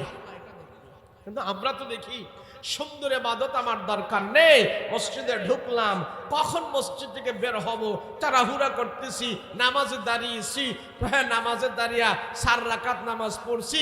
এই 4 রাকাত নামাজের ভিতরে পুরা চৌমোহনী চৌরাস্তা পর্যন্ত আমরা সব ঘুরে ঘুরে নামাজের ভিতরে সব দেখেছি। চৌমোহনী চৌরাস্তা ঘুরা শেষ, 4 রাকাত নামাজও আমার শেষ। কথা বলেন ঠিক কিনা? বলে এই নামাজের জন্য আল্লাহ বলতেছেন তোমার এই নামাজের জন্য আল্লাহ, রাসূল বলেন নামাজ শেষ আর নামাজের জন্য একটা কালো একটা নেকড়া, কালো একটা কাপড়, যখন তুমি নামাজে গুরুত্ব দাও নাই, হুসনে আখলাক হিসাবে নামাজটা গ্রহণ করো নাই, ইবাদতের সৌন্দর্য করে তুমি ইবাদত করো নাই, ওই নামাজের কই কালো কাপড়টা এইভাবে মুড়াইয়া তোমার মুখের মধ্যে নিক্ষেপ করে, ওই যে গুরুত্ব দেয় নাই নামাজে, সাজদায় গুরুত্ব দেয় নাই, ওযুয়ে গুরুত্ব দেয় নাই, রুকুর মধ্যে গুরুত্ব দেয় নাই, হুসনে আখলাক হিসাবে নামাজটা আদায় করে নাই, নামাজের সৌন্দর্য নিয়ে সে আল্লাহকে সাজদা দেয় নাই। আল্লাহ পাক বলেন, আল্লাহর রাসূল বলেন একটা কালো নেকড়া হইয়া নামাজটা তোমার মুখের ভিতরে নিক্ষেপ করে তোমার জন্য বদদুয়া করতে করতে নামাজ আল্লাহর দরবারে চলে যায়। এর জন্য রাসূল তার সাহাবীকে শিখাইলেন হুসনে ইবাদত, সুন্দর ইবাদতের জন্য আল্লাহর কাছে তুমি পানা চাও, সুন্দর ইবাদতের জন্য আল্লাহর কাছে তুমি বলো, সুন্দর ইবাদতের জন্য আল্লাহর কাছে তুমি সাহায্য চাও। শুধু ইবাদত করলেই হবে না, শুধু নামাজ পড়লেই হবে না, এই নামাজ আমাকে যেন জাহান্নামে না নেয়, নামাজ যেন আমার জান্নাতের চাবি হয়ে যায়। কথা বলেন ঠিক কিনা? রাহমাতুল লিল আলামিন তার সাহাবীদেরকে কেন এই কথা বলল? আল্লাহর রাসূল বলে, মুআজ, তোমার ইবাদতের ভিতরে যদি সৌন্দর্য না থাকে, তোমার ইবাদতের ভিতরে যদি তলব না থাকে, আগ্রহ না থাকে, ইবাদতের আগ্রহ হবে, ইবাদত সুন্দর হবে। 2 রাকাত নামাজ পড়তে কারো কারো 5 মিনিট লাগে, কারো 4 মিনিট লাগে, কাও 2 মিনিটের ভিতরে 2 রাকাত নামাজ শেষ হয়ে যায়। আল্লাহর নবী বলেন, তোমরা জানো না আমার উম্মতের ভিতর থেকে যারা নামাজের সাজদা দিয়া পড়ে থাকে, একটা সাজদার দাম তামাম দুনিয়ার চাইতে আরো বেশি দামি হয়ে যায়। একটা সাজদা আল্লাহর দরবারে যদি তামাম দুনিয়া এবং দুনিয়ার ভিতরে যা কিছু আছে সব থেকে যদি দামি হয়, সেই দামি জিনিসটা আমি আপনি কিভাবে আদায় করতে হয়? কথা বলেন, কতটুকু গুরুত্ব দিয়ে আদায় করতে হয়, কতটুকু যত্ন সহকারে আদায় করতে হয়। কিন্তু আমাদের তো এমন নাই। রাসূল বলেন, as-sajdatul খায়রুম মিনাদ দুনিয়া ওয়া মা ফিহা। একটা সাজদা আল্লাহর কাছে এত দামি, দুনিয়া এবং দুনিয়ার ভিতরে যা কিছু আছে তার চাইতে আরো বেশি দামি হয়ে যায়। ডাইরেক্ট করেছে, ইকো দেয় না। তাই আল্লাহর রাসূল তার সাহাবীকে শিখাইলেন, মুআজ, আল্লাহর কাছে তুমি সাহায্য চাও। আল্লাহুম্মা আইন্নি আলা যিকরিকা ওয়া শুকরিকা ওয়া হুসনি ইবাদাতিক। কত সুন্দর করে তুমি নামাজ পড়বা, এটা আল্লাহর কাছে সাহায্য চাও। আল্লাহ যেন তোমার নামাজ সৌন্দর্য দান করে, আল্লাহ যেন তোমার ইবাদতে সৌন্দর্য দান করে, আল্লাহ যেন তোমার ইবাদতের ভিতরে সৌন্দর্য ফুটায় ওঠার তৌফিক তোমাকে দান করে। এর জন্য আল্লাহর কাছে তুমি সাহায্য চাইবে। 2 নম্বরে যে কথাটা বলেছে, তুমি শুকর আদায় করো। আল্লাহর দরবারে তুমি শুকর আদায় করবে, শুকরগুজার বান্দা হবে। আল্লাহর দরবারে শুকর আদায় করা এটাও একটা নেয়ামত, এটাও একটা ইবাদত। শুকর আদায় করা এটার নাম ইবাদত। নামাজ পড়া যেমন ইবাদত, কোরআন পড়া যেমন ইবাদত, আল্লাহর দরবারে শুকর আদায় করাটাও ইবাদত। মন থাকবে তো? এই বলেন, মন থাকবো। শুকর আদায় করা কি? শুকর আদায়টাও ইবাদত। মাস তুমি শুকর আদায় করো। আমি তো মনে করি আমারে বেশি টাকা দেয় নাই, আমি গরিব মানুষ, তো আমি কি শুকর আদায় করব? আমি তো মনে করি যে আমার বড় বিল্ডিং হয় নাই, ক্ষমতা হয় না, আমি একজন জনসাধারণ মানুষ, 3 বেলা খায়া দায়া আমি থাকি, আমি কি শুকর আদায় করব? ইকো নাই, দেন হালকা দেন। আমি কি শুকর আদায় করব? তা আমার যদি যে রিক্সা চালায়, যে ভ্যান চালায়, রিক্সা চালক, ভ্যান চালক, সে যদি কয় আমারে আল্লাহ দুর্বল করে বানাইছে, আমি অত শুকর টুকুর কি আদায় করব? আরে বেটা, তুমি যে ঠ্যাং দিয়ে, তুমি যে পা দিয়ে, হাত দিয়ে, চোখ দিয়ে, এই হাত, চোখ, এই পা, এই 3টা অঙ্গ প্রত্যঙ্গ তোমার ঠিক আছে বিদায় তুমি রিক্সা চালিয়ে খাইতে পারো। আর না হয় এটি যদি নষ্ট হয়ে যায়, অ্যাক্সিডেন্ট হয়ে যায়, তাহলে তো বিক্রি করে খাওয়া লাগবে। কথা বলো ঠিক কিনা? তাহলে আল্লাহ তো এগুলো তোমাকে দিয়েছি, দেয় নাই কিভাবে? আমার এই 3.5 হাত বডির ভিতরে আল্লাহ যত যা কিছু, 5 ফুস, হাত পা, রগ রেশা যা কিছু দিয়েছে, 360টা স্প্রিং এর মতো জোড়া আল্লাহ আমার এই বডির ভিতরে দান করছে। এগুলি সব হলো আল্লাহর নেয়ামত। কথা বলেন ঠিক কিনা? আপনাকে যদি বলা হয় 50,000 টাকা দেওয়া হবে, আপনার হাত একটা কেটে দেন, যে আমার একটা হাতের প্রয়োজন, 50,000 টাকার বিনিময়ে একটা গরিব মানুষ তার হাতটা কেটে দিবে না, হাত বিক্রি করবে না। 1 লক্ষ টাকার বিনিময়ে কেউ একটা চক্ষু বিক্রি করে না। বলে তোমার আমার কিডনির প্রয়োজন, তোমাকে 1 লক্ষ টাকা দেব, কিডনি দাও, কেউ কিডনি বিক্রি করবে না। আল্লাহ ডাক দেয়া কয়, মুমিন, লক্ষ লক্ষ কোটি কোটি টাকার সম্পদ আমি আল্লাহ তোমাকে দিয়েছি। লক্ষ লক্ষ কোটি কোটি টাকার সম্পদ আমি আল্লাহ তোমাকে দিয়েছি। তুমি যদি চিন্তা করো তোমাকে কিছু দেই না, এটা হবে তোমার নেমক হারাম, এটা হবে নাশুকরিয়া বান্দা। আমার দরবারে কৃতজ্ঞ বান্দা হও, নাশুকরিয়া বান্দা তুমি হয়ো না, কৃতজ্ঞ বান্দা হও। আল্লাহর নবী রাহমাতুল লিল আলামিন আল্লাহর দরবারে সব সময় শুকর আদায় করতেন। আল্লাহ পাক রব্বুল আলামিন আল্লাহ রাসূলের শুকর আদায় দেখে আল্লাহ আকাশের ফেরেশতাদেরকে নিয়ে বলতেন, দেখো আমার পয়গম্বর, আমার হাবিব আমার দরবারে কেমন শুকর আদায় করে।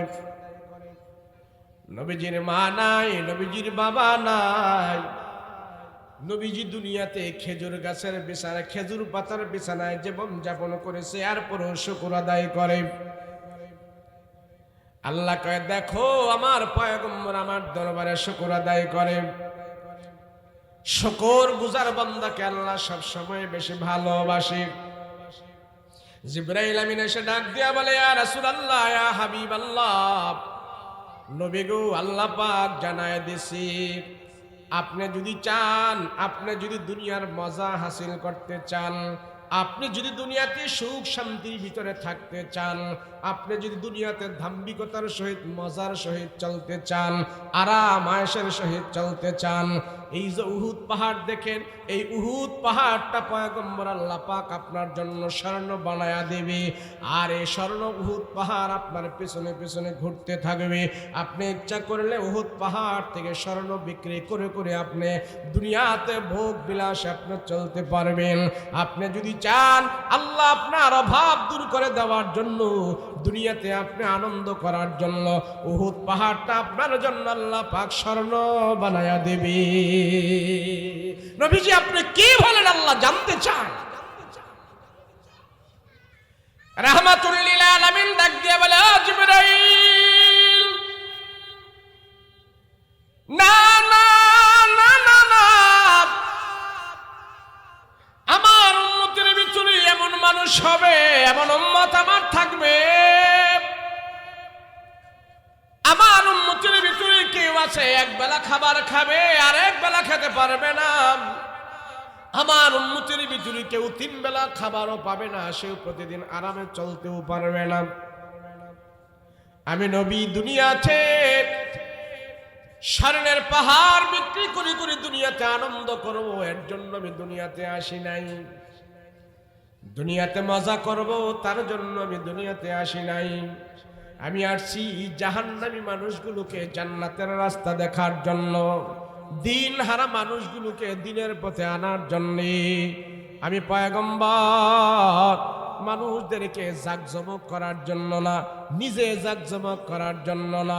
আমি এক বেলা খাবো আর এক বেলা খাবো না, একদিন বুকা থাকবো আর একদিন বুকা বাঁকা থাকবো, একদিন খাবো আর একদিন খাবো না। আমি এইভাবে দুনিয়াতে চলতে চাই।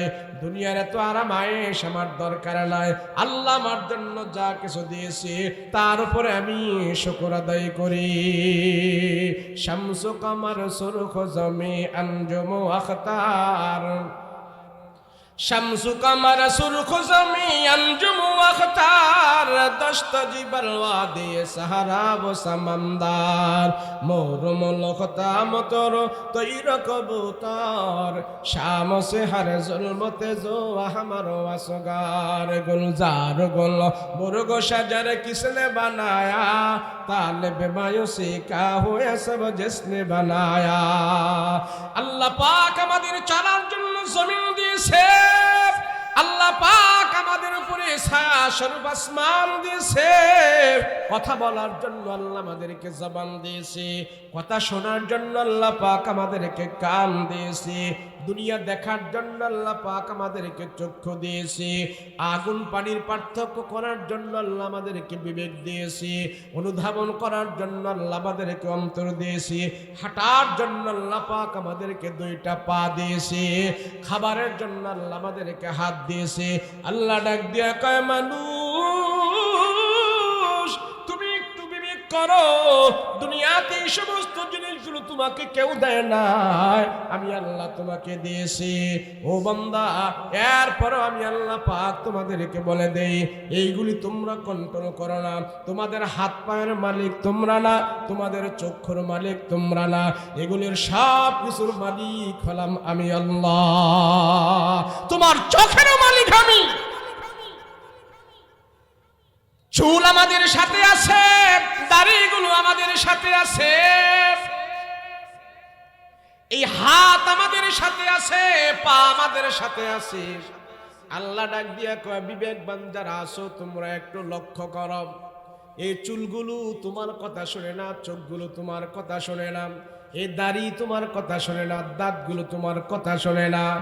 এ বান্দা, দেখো না, দেখো না, তোমার চুলগুলো একটু লাল হয়, তোমার চুলগুলো সাদা হয়ে গেছে, দাড়িগুলো সাদা হয়ে গেছে। পৃথিবীর কোনো মানুষ তার দাড়িগুলো সাদা হইতে দেয় না, সাদা হয়ে গেল তারা লাল করে রাখে মেহেদি দিয়া। চুলগুলো সাদা হইতে দেয় না, সাদা হলে তারা লাল করে রাখে মেহেদি দিয়া, কালো করে রাখে মেহেদি দিয়া। যদি চুলের মালিক আমি হইতাম, দাড়ির মালিক আমি হইতাম, আমার একটা চুল কোনোদিন আমি পাকতে দিতাম না, পাকতে দিতাম না, আমার একটা চুল পেকে যাক এমন মানুষ দুনিয়াতে খুব কমই আছে। কথা বলেন ঠিক কিনা? আল্লাহ ডাক দিয়া বলে, মানুষ দেখো, আমার নিয়ামতগুলো তুমি দেখো, কিছুদিন তোমাকে ব্যবহার করার জন্য আমি আল্লাহ দিয়েছি। এ বান্দা, তোমার মাথার চুলগুলো তোমার কথা শোনে না, তুমি চাও এগুলি কালো করে রাখতে, কিন্তু কালো থাকে না। তোমার সাথে যে দাড়িগুলো আছে, দাড়িগুলো তোমার কথা শোনে না, তুমি চাও দাড়িগুলো কালো করে রাখতে, তারপরও দাড়িগুলো সাদা হয়ে যায়।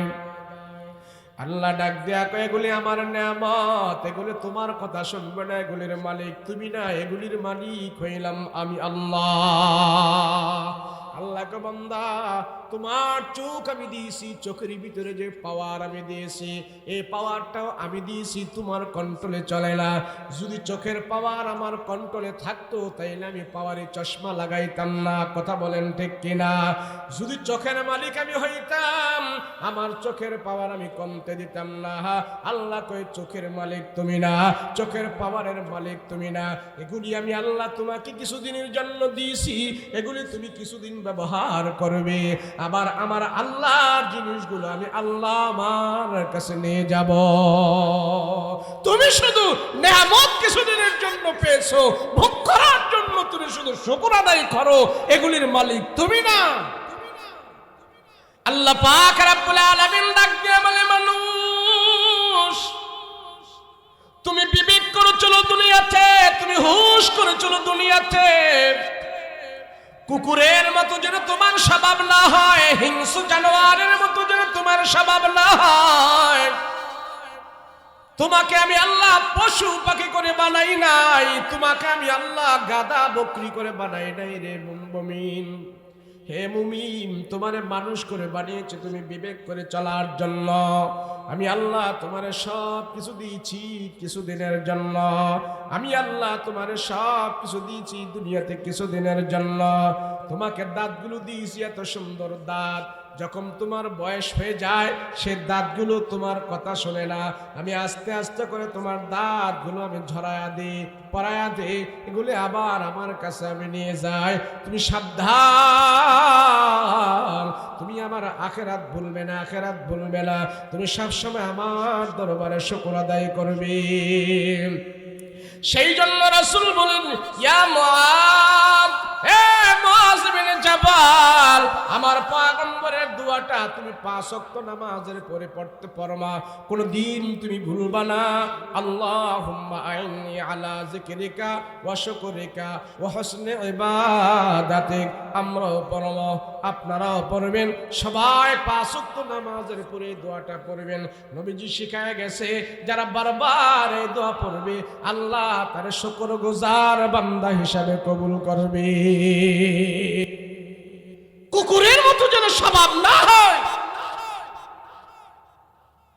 গাছের পাতা ঝরে যায়, সবুজ পাতা একদিন ঝরে যায়। আল্লাহ ডাক দিয়া বলে, মুমিন তুমি দেখো সকাল বেলা সূর্য উদিত হয়েছে, আবার বিকাল বেলা সূর্য ডুবে গেছে, তোমার মেসেজ দেয়া গেছে আমি তোমার কাছে আসছিলাম আবার চলে যাই। তুমিও দুনিয়াতে একদিন আসছো আমার সূর্যের মতন, আবার তুমি ডুবে যাবে, তুমিও দুনিয়া থেকে চলে যাবে। আমি মেসেজ দিয়ে যাই। গাছের পাতা সবুজ সব সময় থাকে না, সতেজ পাতা একদিন ঝরে পড়ে যায়। আল্লাহ ডাক দেয়া বলে, এ মুমিন,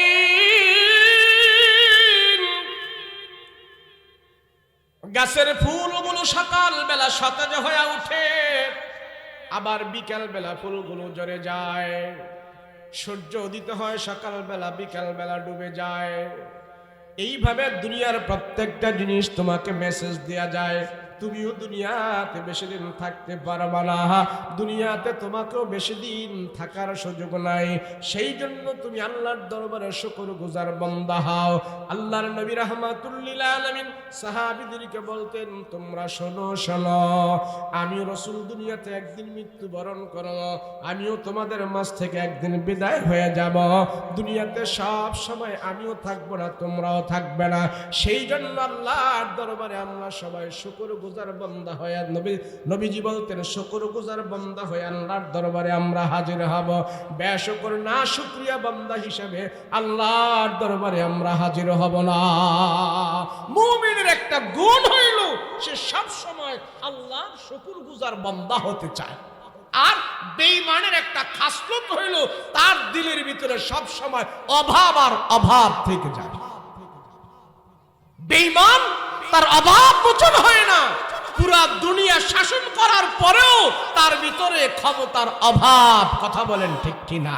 আর মুমিন খাইলো একবার, পাইল না, ধৈর্য ধরলো, সবুর করলো, আল্লাহর হুকুম পুরা করতে গিয়া, আল্লাহর পথে চলতে গিয়া শত বাধা, শত কষ্ট, শত বিপত্তি সব কিছু অনুভব করেও বলে আলহামদুলিল্লাহ, আল্লাহ দুনিয়ার জীবনে ইসলামের জন্য, কোরআনের জন্য আমাকে যত কষ্ট তুমি দিয়েছো, এরপরও আমি তোমার দরবারে সবুর করি, শুকর আদায় করি, কেননা দুনিয়া আমার আসল নয়। আল্লাহ আমাকে তুমি খুশি হয়ে জান্নাতের মালিক বানায়া দিবি। কথা বলেন ঠিক কিনা? এটা হলো মুমিনের গুণ। শুকরগুজার বান্দা হব, না শুকরিয়া বান্দা হব না। কথা বলেন ঠিক কিনা? আমি যে ইবাদতের সুযোগ পেয়েছি আমি এটাকে ভালো করে ধরবো। আমি কোরআন পড়ার সুযোগ পেয়েছি আমি ভালো করে পড়বো। নামাজ পড়ার সুযোগ পেয়েছি আমি ভালো করে পড়বো। রমজান আমার সামনে আসতেছে, রমজান আমি পাবো, ওই রমজানকে আমি গুরুত্ব দিয়ে আদায় করবো। আল্লাহর কিছু কিছু প্যারা বান্দা, আল্লাহর কিছু কিছু খাঁটি মুমিন বান্দা যারা আছে, আল্লাহ পাক তাদেরকে বিশেষভাবে আল্লাহ পাক তাদেরকে ভালোবাসে। কেন? রাসূল বলেন, আমার উম্মত আল্লাহর কাছে যখন শুকর আদায় গুজার বান্দা হবে, তার ভিতরে কিছু কোয়ালিটি আসবে। কি আসবে? কোয়ালিটি আসবে। এই কোয়ালিটিগুলো যার ভিতরে তোমরা পাবে, এই কোয়ালিটিগুলো যার ভিতরে তোমরা দেখবে, আর এই কোয়ালিটিগুলো যখন নিজের ভিতরে আনবে, তখনই তোমার দিলটা দেখবে এমন ইবাদতের জন্য পাগল হয়ে যাবে। আল্লাহর রাসূল বলেন, মুআয ইবনে জাবালকে যে দোয়াটা শিখানোর পর সাহাবীদেরকে আরেকটা আমল দিয়েছেন, বলে তোমরা যা কিছু দুনিয়াতে চাও, দুনিয়াতে পাও, আখিরাতে নাও, একটা আমল বেশি বেশি করবা, সেটা হইল 2 হাতের দোয়া, 2 চোখের পানি, 2 রাকাত নামাজ। এই জিনিসগুলো যার জীবনের পাতেও হয়ে যাবে, দুনিয়াতেও তার অভাব থাকবে না, আখিরাতেও তার কোনো অভাব থাকতে পারে না। আমার সাথে বলেন, 2 হাতের দোয়া, 2 চোখের পানি, 2 রাকাত নামাজ, 2 রাকাত নামাজ, 2 হাতের দোয়া, 2 চোখের পানি।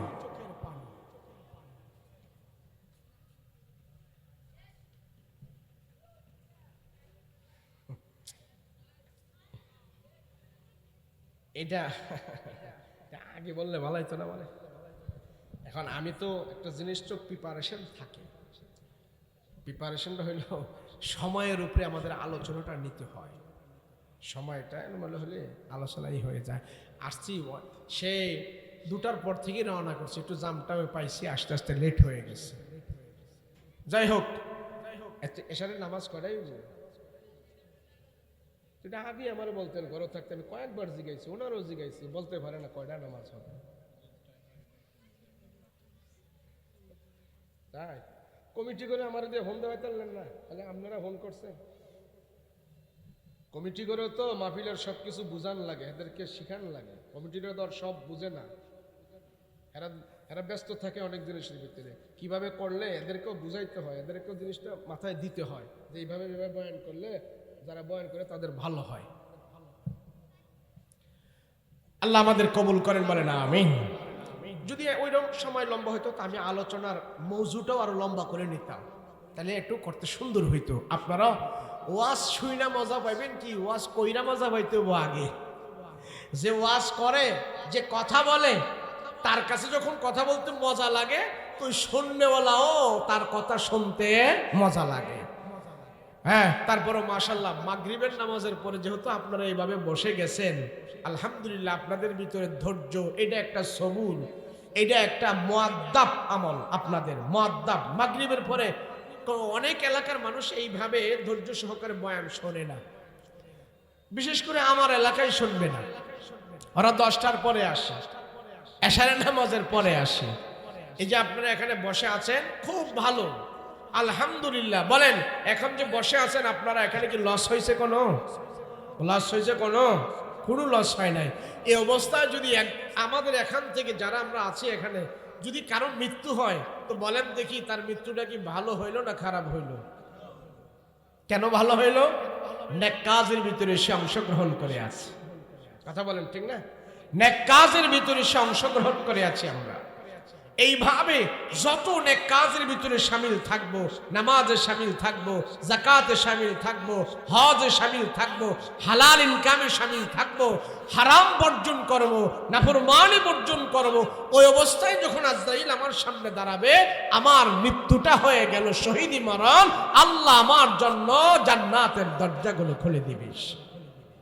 আমি খুতবার ভিতরে আরো একটা আয়াত তেলাওয়াত করেছিলাম, সেই আয়াতটা হলো ইয়া আইয়াতুহান নাফসুল মুতমাইন্নাহ ইরজিই ইলা রাব্বিকা রাদিয়াতাম মারদিয়া ফাদখুলি ফি ইবাদি ওয়াদখুলি জান্নাতি। ও মুমিন, এত আওয়াজ করলে হয়?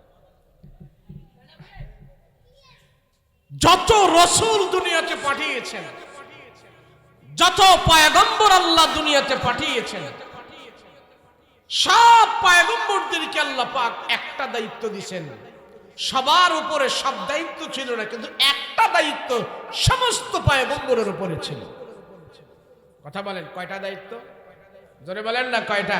একটা দায়িত্ব। সেটা হইল, প্রথম বলেছিলাম যেই রাসূল, যেই নবী, যেই সময়, যে এলাকায়, যেই দেশে, যেই শহরে আসছে, একটা দায়িত্ব সব নবী রাসূলরা পালন করেছেন। সেটা হইল উম্মতের দিলের পিছনে মেহনত করা। কিসের পিছনে? জোরে বলেন। দিলের পিছনে। বলেন আমরা ব্যবসার পিছনে মেহনত করি, চাকরির পিছনে মেহনত করি, ফ্যামিলির পিছনে মেহনত করি, নিজের জীবনের পিছনে মেহনত করি, এই গায়ের জামার পিছনে মেহনত করি, হ্যাঁ প্রতিষ্ঠানের পিছনে মেহনত করি, কিন্তু দিলের পিছনে মেহনত এমন কয়টা ব্যক্তি করে? অথচ সব নবীরা এসে দিলের পিছনে মেহনত করছে, অন্য কিছু মেহনত করে নেই। অন্য মেহনত পরে, আগে দিলের মেহনত। আর দিলের মেহনতই আমাদের নেই। ইমান যেন বানান লাগে, ইমান যেন ইমানের পিছনে যেন মেহনত করা লাগে, এই ব্রেনটা আমাদের নাই, এই বুঝটাও আমাদের নাই। কথা বলেন ঠিক কিনা?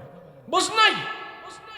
বলে হুজুর লা ইলাহা ইল্লাল্লাহ বলছি, আল্লাহরে বিশ্বাস করছি, আখিরাত আছে, জান্নাত আছে, জাহান্নাম আছে, সব তো বিশ্বাসই করছি হুজুর, এই তো ঈমান আমাকে চলে আইছে, তা আমার ঈমানের মেহনত কেমনে করতে হয়? হারে মানুষ, রাসূল 13 বছর মেহনত করছেন মানুষের দিলের পিছনে। কয় বছর? যারা বলেন না কয় বছর? দিলের পিছনে 13 বছর রাসূল মেহনত করলো, কারণটা কি? 13 বছর তো মেহনত করার কোনো দরকারই ছিল না। আচ্ছা, আমার রাসূলের পাওয়ার কি কম ছিল? এই শক্তি কি কম ছিল? তাহলে 13 বছর দিনের পিছনে মেহনত করলো কে? যেটা উল্টা পাল্টা করলো, উল্টা পাল্টা করতো, সেটার ঠাস ঠাস দুইটা দিয়ে এরপরে দিনের পথে আনতে পারতো না? রাসূলের গায়ে 4000 পালোয়ানের শক্তি আল্লাহ দিয়েছিল। কয় হাজার? একজন পালোয়ানের শক্তি বর্তমানে 1000 পুরুষের চাইতেও বেশি শক্তি তার গায়ে ছিল। মক্কায় যে পালোয়ান ছিল, এই পালোয়ানের 1000 পালোয়ানের গায়ে 4000 পালোয়ানের গায়ে যে শক্তি ছিল, আমার রাসূলুল্লাহকে আল্লাহ পাক নবীর গায়ে 4000 পালোয়ানের শক্তি আমার রাসূলকে আল্লাহ একাই দান করেছিলেন। এত শক্তি নেওয়ার পরেও, এত শক্তি থাকার পরেও আমার রাসূল 13 বছর মক্কার কোন কাফেরের উপরে চোখ রাঙায় কথা বলে নাই। কথা বলেন ঠিক কিনা? কোন কাফেরকে আঘাত করে নাই। কথা বলেন ঠিক কিনা? কিন্তু 13 বছর আমার রাসূল তাদের পিছনে মেহনতি করে গেছেন, মেহনতি করে গেছেন। কোন কোন বর্ণনায় পাওয়া যায় আবু জাহেলকে আমার রাসূল 4000 বারের উপরে কালেমার দাওয়াত দিয়েছেন। সুবহানাল্লাহ। কয় হাজার বার? 4000 বারের উপরে আল্লাহর রাসূল আবু জাহেলকে কালেমার দাওয়াত দিয়েছেন। কিন্তু এত দাওয়াত দরকার ছিল কি? এত দাওয়াত তো কোনো দরকার ছিল না। কিন্তু না, আবু জাহেলকে দাওয়াত দিয়েছেন আমার রাসূল 4000 বারের উপরে। রাসূল কোনোদিন নৈরাশ হয় নাই, রাসূল কোনোদিন তার থেকে বিরক্ত বোধ করে নাই। নবীজি কোনোদিন অপমান করেছে, সহ্য করে নিয়েছে, পাল্টা আঘাত করে নাই। ফলে কি হয়েছে? আবু জাহেল দুনিয়া থেকে লাঞ্ছনা হিসাবে দাঞ্ছনা হয়ে দুনিয়ার জমিন থেকে বিদায় হয়েছে। আজ পর্যন্ত পৃথিবীতে কোনো মানুষের নাম আবু জাহেল রাখে নাই। কথা বলেন ঠিক কিনা? আমাদের সেই ধৈর্য নেই, সেই সহ্য নেই। কিছু কিছু মানুষ আমাদেরকে বলে, হুজুর আপনাদের দোয়া তো কবুল হয় না। আরে ভাই, কেন কবুল হয় না? কেন? বলে কবুল হইলে কি আপনাদের উপরে এই অবস্থা? আলেম ওলামারা জেলখানায়, এত নির্যাতন, এত অত্যাচার আপনাদের উপরে, এর পরও আপনাদেরকে কেমনে আমরা কি বলবো? আপনাদের দোয়া তো কবুল হয় না। দোয়া কবুল হইলে কি আপনাদের উপরে এত অত্যাচার আইতো? কথা বলেন, বলে কি বলে না? দেশে অজ্ঞতার কারণে বলে, মূর্খতার কারণে বলে, জাহালাতের কারণে। কিভাবে কথা বলছে? জাহালাত, অজ্ঞতার কারণে বলে। আচ্ছা বলেন, আমার রাসূলের উপরে যেই কষ্ট, যেই নির্যাতন, যে অত্যাচার আসছে, আমার আপনার উপরে কি সে অত্যাচার আসছে? এই কথা কোন না আসছে? দূরে থেকে যেন আওয়াজ যায়, একটু দেন না আওয়াজ। আমার রাসূলের উপরে যে অত্যাচার আসছে, যে নির্যাতন আসছে, আমাদের উপরে সে অত্যাচার নির্যাতন আসে নাই। কথা বলেন ঠিক কিনা? বলেন আসছে কি? কিন্তু আজকে যদি রাসূল থাকতো, সাহাবী থাকতো, তো তাদেরকেও কিছু কিছু মানুষ বলতো, মুহাম্মদ তোমার দোয়া তো কবুল হয় না। তুমি যদি এত আল্লাহর প্রিয় বন্ধু হও, এত ভালো মানুষ হও, তাহলে তোমার উপর এত নির্যাতন কে? এই কথা বলতো কি বলতো না? যেমন হুজুরদেরকে বলে, তখনও বলছিল, এখনো বলবো, এত নির্যাতন, এত আঘাত, এর ভিতরে আল্লাহ পাকের মহত্ব এবং গুরুত্ব, আল্লাহ পাকের কর্তৃত্ব আছে। কথা বলেন ঠিক কিনা? সেই জন্য রাসূল 13 বছর মেহনত দিলের পিছনে। আল্লাহর কাছে মানুষের দিল হইল সবচেয়ে বেশি দামি। কি দামি? জোরে বলেন। আপনারা উড়া ভাষা করতেছেন কেন? এই মুরব্বী, আর কেউ যাওয়ার আছে? আর আধা ঘন্টা আমি বয়ান করবো। চুপ করে বহেন, সুন্দর করে বসেন। দিলের পিছনে রাসূল 13 বছর মেহনত কেন করলো? কারণটা কি? নবী আয়েশা তো অন্য কিছু করলে পারতো। আরে আমার রাসূলের দাওয়াতের মাধ্যমে, কোরআন তেলাওয়াতের মাধ্যমে, নবীজির কোরআন তেলাওয়াত শুনে শুনে অনেক কাফের মুশরিকের পাথরের মতন দিলগুলো মোমের মতো নরম হয়ে গেছে। বিনা দাওয়াতেই তারা কলমা পড়ে মুসলমান হয়ে গিয়েছে। এর জন্য আল্লাহ রাসূলকে বলছেন, দিলের পিছনে মেহনত করেন। মানুষের দিল হলো সবচেয়ে বেশি দামি, মানুষের দিল হইল সবচেয়ে বেশি পাওয়ার। মানুষের দিল দিয়ে মানুষ যা করতে পারে, জবান দিয়েও তা করতে পারে না। কথা বলেন ঠিক কিনা? তাম পৃথিবীর দিল হলো মানুষের অন্তর। এমন কি সূরা কোরআনের ভিতরে একটা দিল আছে, কোরআনের এক দিল আছে। সেই কোরআনের দিলের নাম হলো সূরাতুল ইয়াসিন। কথা বলেন ঠিক কিনা? এই কোরআনের সূরা ইয়াসিন যদি কেউ একবার তেলাওয়াত করে, আল্লাহ তারে 10 খতম কোরআনের সওয়াব দান করে দেয়। আজকে এই সমাজে মানুষের দিলগুলো ভালো না, সব কিছুর পিছনে মেহনত আছে, দিলের পিছনে মেহনত নাই। সব কিছু পরিষ্কারের জন্য আমরা চিন্তা ভাবনা করে, দিল পরিষ্কারের জন্য আমরা চিন্তা করি না। নবীজি বলেন, তোমার দিল পরিষ্কারের জন্য প্রত্যেকদিন কোরআন তেলাওয়াত করো। বেশি বেশি করে যখন নাকি কোরআন তেলাওয়াত করবে, আল্লাহ তোমার দিল পরিষ্কার করে দেবে। কোরআন তেলাওয়াত করো। সমাজের ভিতরে দেখা যায় যত মানুষ আমরা বসবাস করি, 95% মানুষ কোরআন তেলাওয়াত জানে না। অথচ রাসূল যখন নাকি কোরআন তেলাওয়াত করত, নবীজির কোরআন তেলাওয়াত শুনে শুনে বিনা দাওয়াতে কিছু কাফের কলমা পড়ে মুসলমান হয়েছে। সেই জন্য আমি আর আপনার দিল পরিষ্কারের জন্য কোরআন তেলাওয়াত করা চাই। আল্লাহর রাসূল বলেন, যেই সমাজের মানুষের দিলের অবস্থা ভালো হবে, সেই সমাজ আল্লাহর রহমত বেশি আসবে। আজকে চাউলের দাম বেশি, ডাউলের দাম বেশি, দ্রব্যমূল্য বাজারের ঊর্ধ্বগতি বেশি। তার কারণ হইল মানুষের দিলগুলো ভালো না, দিলের ভিতরে বেজাল বেশি। সেই জন্য আমাদের খাদ্যেও বেজাল বেশি, আমাদের দিলের ভিতরে বেজাল বেশি। সেই জন্য মানুষের কর্মের ভিতরে ভেজাল বেশি। মানুষের দিলের বেজাল যখন দূর হবে না, আমাদের খাদ্য কর্মের বেজাল যখন দূর হবে না, আমাদের দিলের বেজাল দূর নাই, সেই জন্য দুনিয়ার পদে পদের বেজালও দূর হয় না।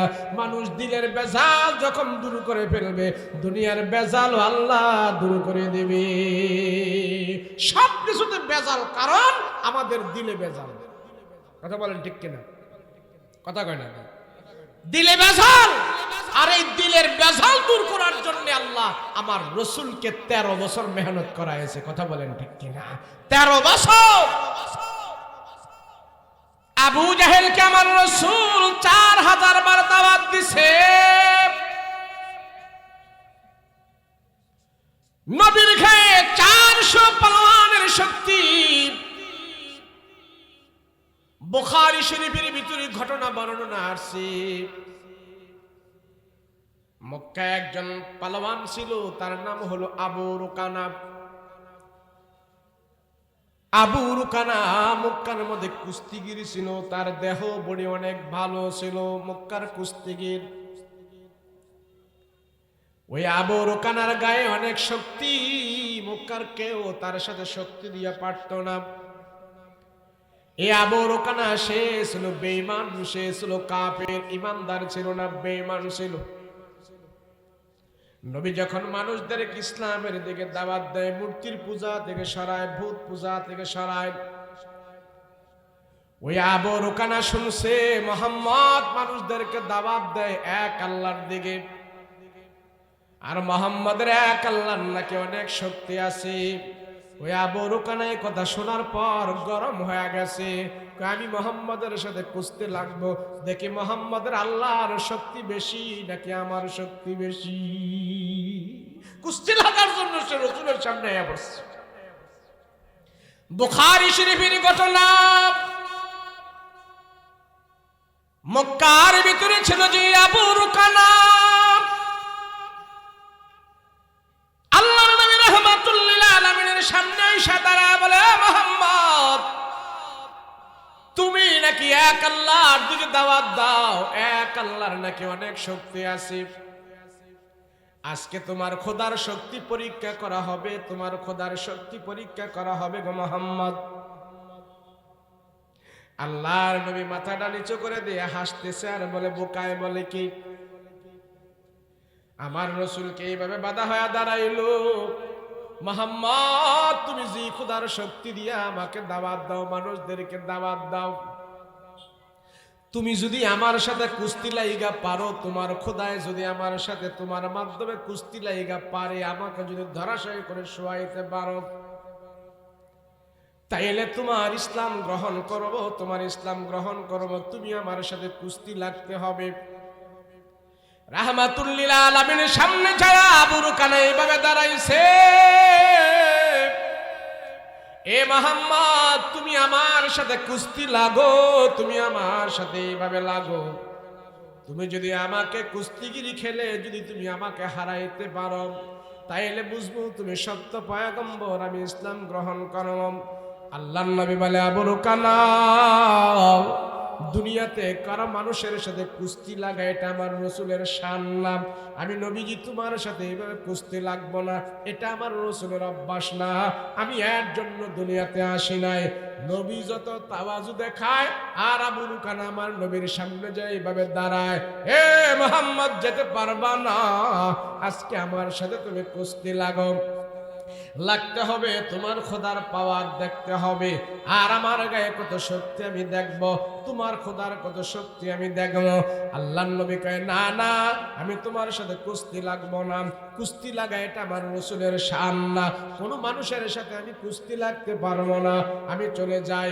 রসুল বারবার চলে যেতে চায়, আবু রুকানা সামনে যায় দাঁড়ায়, আবু রুকানা সামনে যায় দাঁড়ায় আর বলে, মুহাম্মদ, আমার সাথে যদি তুমি কুস্তি না লাগো, আজকে থেকে তুমি এক আল্লাহর দিকে মানুষকে দাওয়াত দিবা না। লাগবে না, লাগো আমার সাথে, তাহলে কোনোদিন দাওয়াত দিবা না।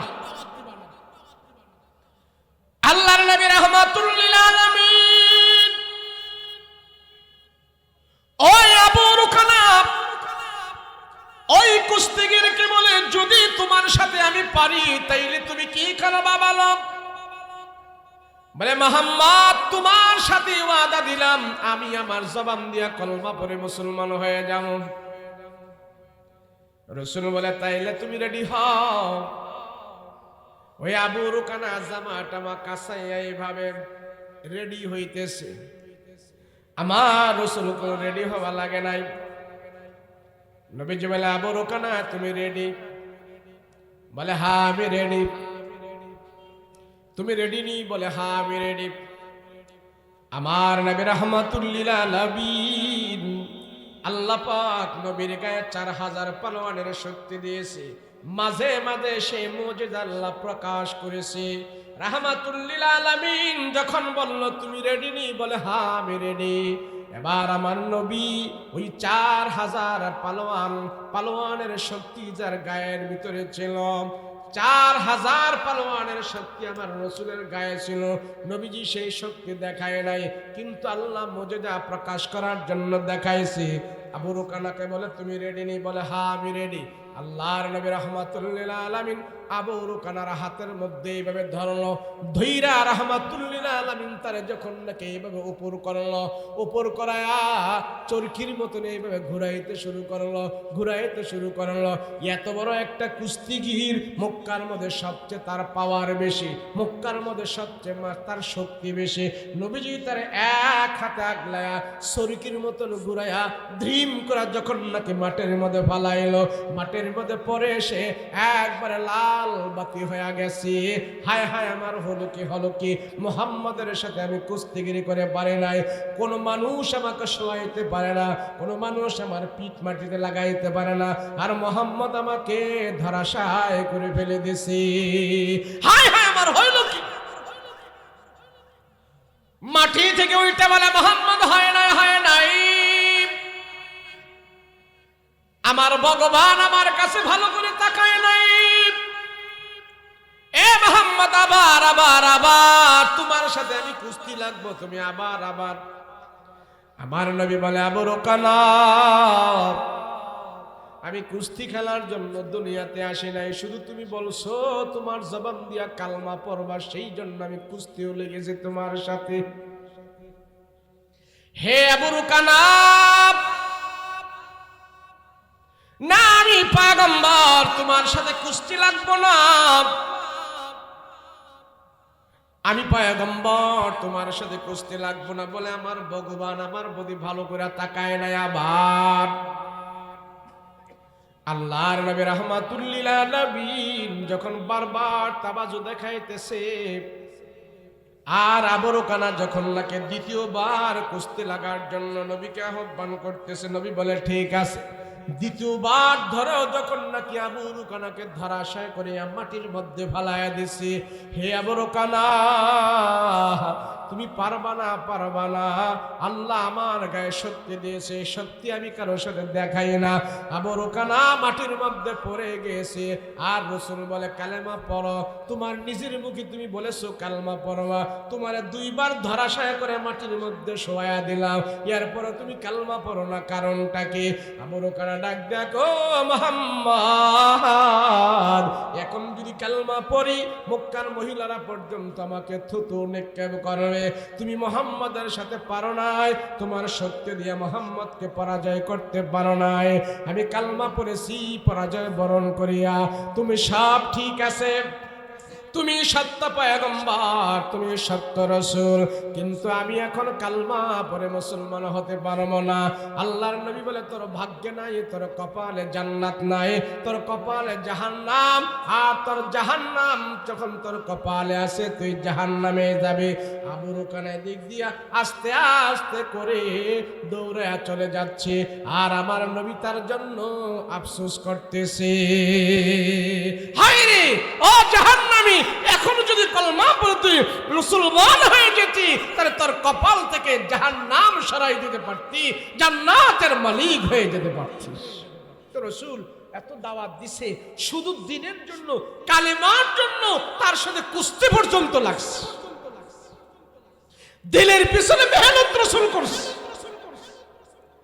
বারবার আবু জাহেলকে দাওয়াত দিয়েছে, কিন্তু দাওয়াত গ্রহণ না করে আবু জাহেল সিদ্ধান্ত নিয়েছে, কয়েকবার আবু জাহেল সিদ্ধান্ত নিয়েছে মুহাম্মদকে দুনিয়ার জমিন থেকে বিদায় করে দিতে, মুহাম্মদকে মেরে ফেলবে। আবু জাহেল যতবার আমার রাসূলের বিরুদ্ধে ষড়যন্ত্র করেছে, সব ষড়যন্ত্র আবু জাহেল ফেল হয়েছে। আল্লাহ আমার রাসূলকে ষড়যন্ত্র মোকাবেলা থেকে হেফাজত করে দিয়েছে। একবার সিরাতের কিতাবে উল্লেখ করা হয় আবু জাহেল একবার গভীর ষড়যন্ত্র করছে। কি ষড়যন্ত্র? যে মুহাম্মদকে মাটির নিচে চাপা দিয়ে মেরে ফেলবো, আর যেন কেউ মুহাম্মদকে না পায়। কি অত কুবুদ্ধি ছিল বেশি, নেতা বড় ছিল, শিক্ষা বেশি ছিল, কিন্তু কুবুদ্ধিও তার বেশি ছিল।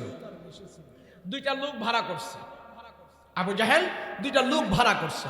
দুইটা লোক ভাড়া করে বলে, এই শোনো, বিশাল বড় গর্ত করো এখানে। তো দুই পুরুষ পরিমাণ গর্ত করছে এখানে।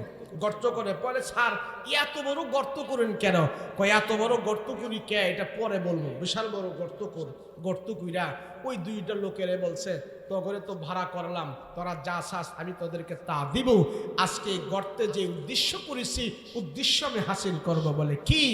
বলে আমার ভাতিজা মুহাম্মদ, তার বাড়িতে যায় তোরা খবর দিবি যে আপনার বংশীয় চাচা আবু জাহেল উনি অসুস্থ। যদি আমার ভাতিজা আমার অসুস্থের খবর শোনে, তাহলে বাড়ি থেকে দৌড়ে আমার কাছে চলে আসবে। আর যখন আসতে থাকবে, এই রাস্তা দিয়ে যখন যাইব, তোরা দুইজনে দইরা মুহাম্মদের গর্তের মধ্যে ফালাই দিবি। আমরা সবাই যাইয়া একবারে মাটি চাপা দিয়া মুহাম্মদের দুনিয়ার জমিন থেকে বিদায় করে দিব। যত বড় নেতা অত বড় গভীর ষড়যন্ত্র। তো দুই লোক ভাড়া করছে আবু জাহেল তো যা বলে তাই শুনতে হয়। তো ওই দুই লোক যায়া আমার রাসূলের কাছে যায়া বলবে। আর আবু জাহেল বলে দিয়েছে, যা আমি ঘরের মধ্যে চাদর মুড়ি দিয়া একবার অসুস্থের ভান ধরে শুয়ে থাকবো, আর তোরা যায়া বলবি আমি অসুস্থ। আর অসুস্থের খবর শুনলে মুহাম্মদ দৌড়ে চলে আসে। কেন? মুহাম্মদের একটা গুণ হইল, সে অসুস্থ মানুষের সেবা করার জন্য তাদের পাশে দাঁড়িয়ে যায়। বুঝলেন? আমার পাড়া মহল্লায় যারা অসুস্থ হয়, এদের খবর আমরা রাখিনি।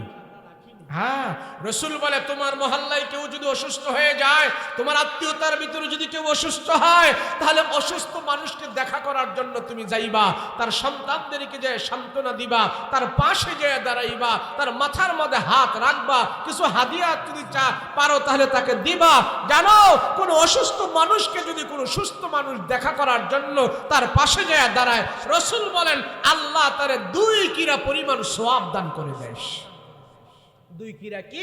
নবীজি বলছেন, এই যে উহুদ পাহাড় দেখতেছো, এরকম 2টা উহুদ পাহাড় পরিমাণ আল্লাহ তার সওয়াব দান করে দিবে।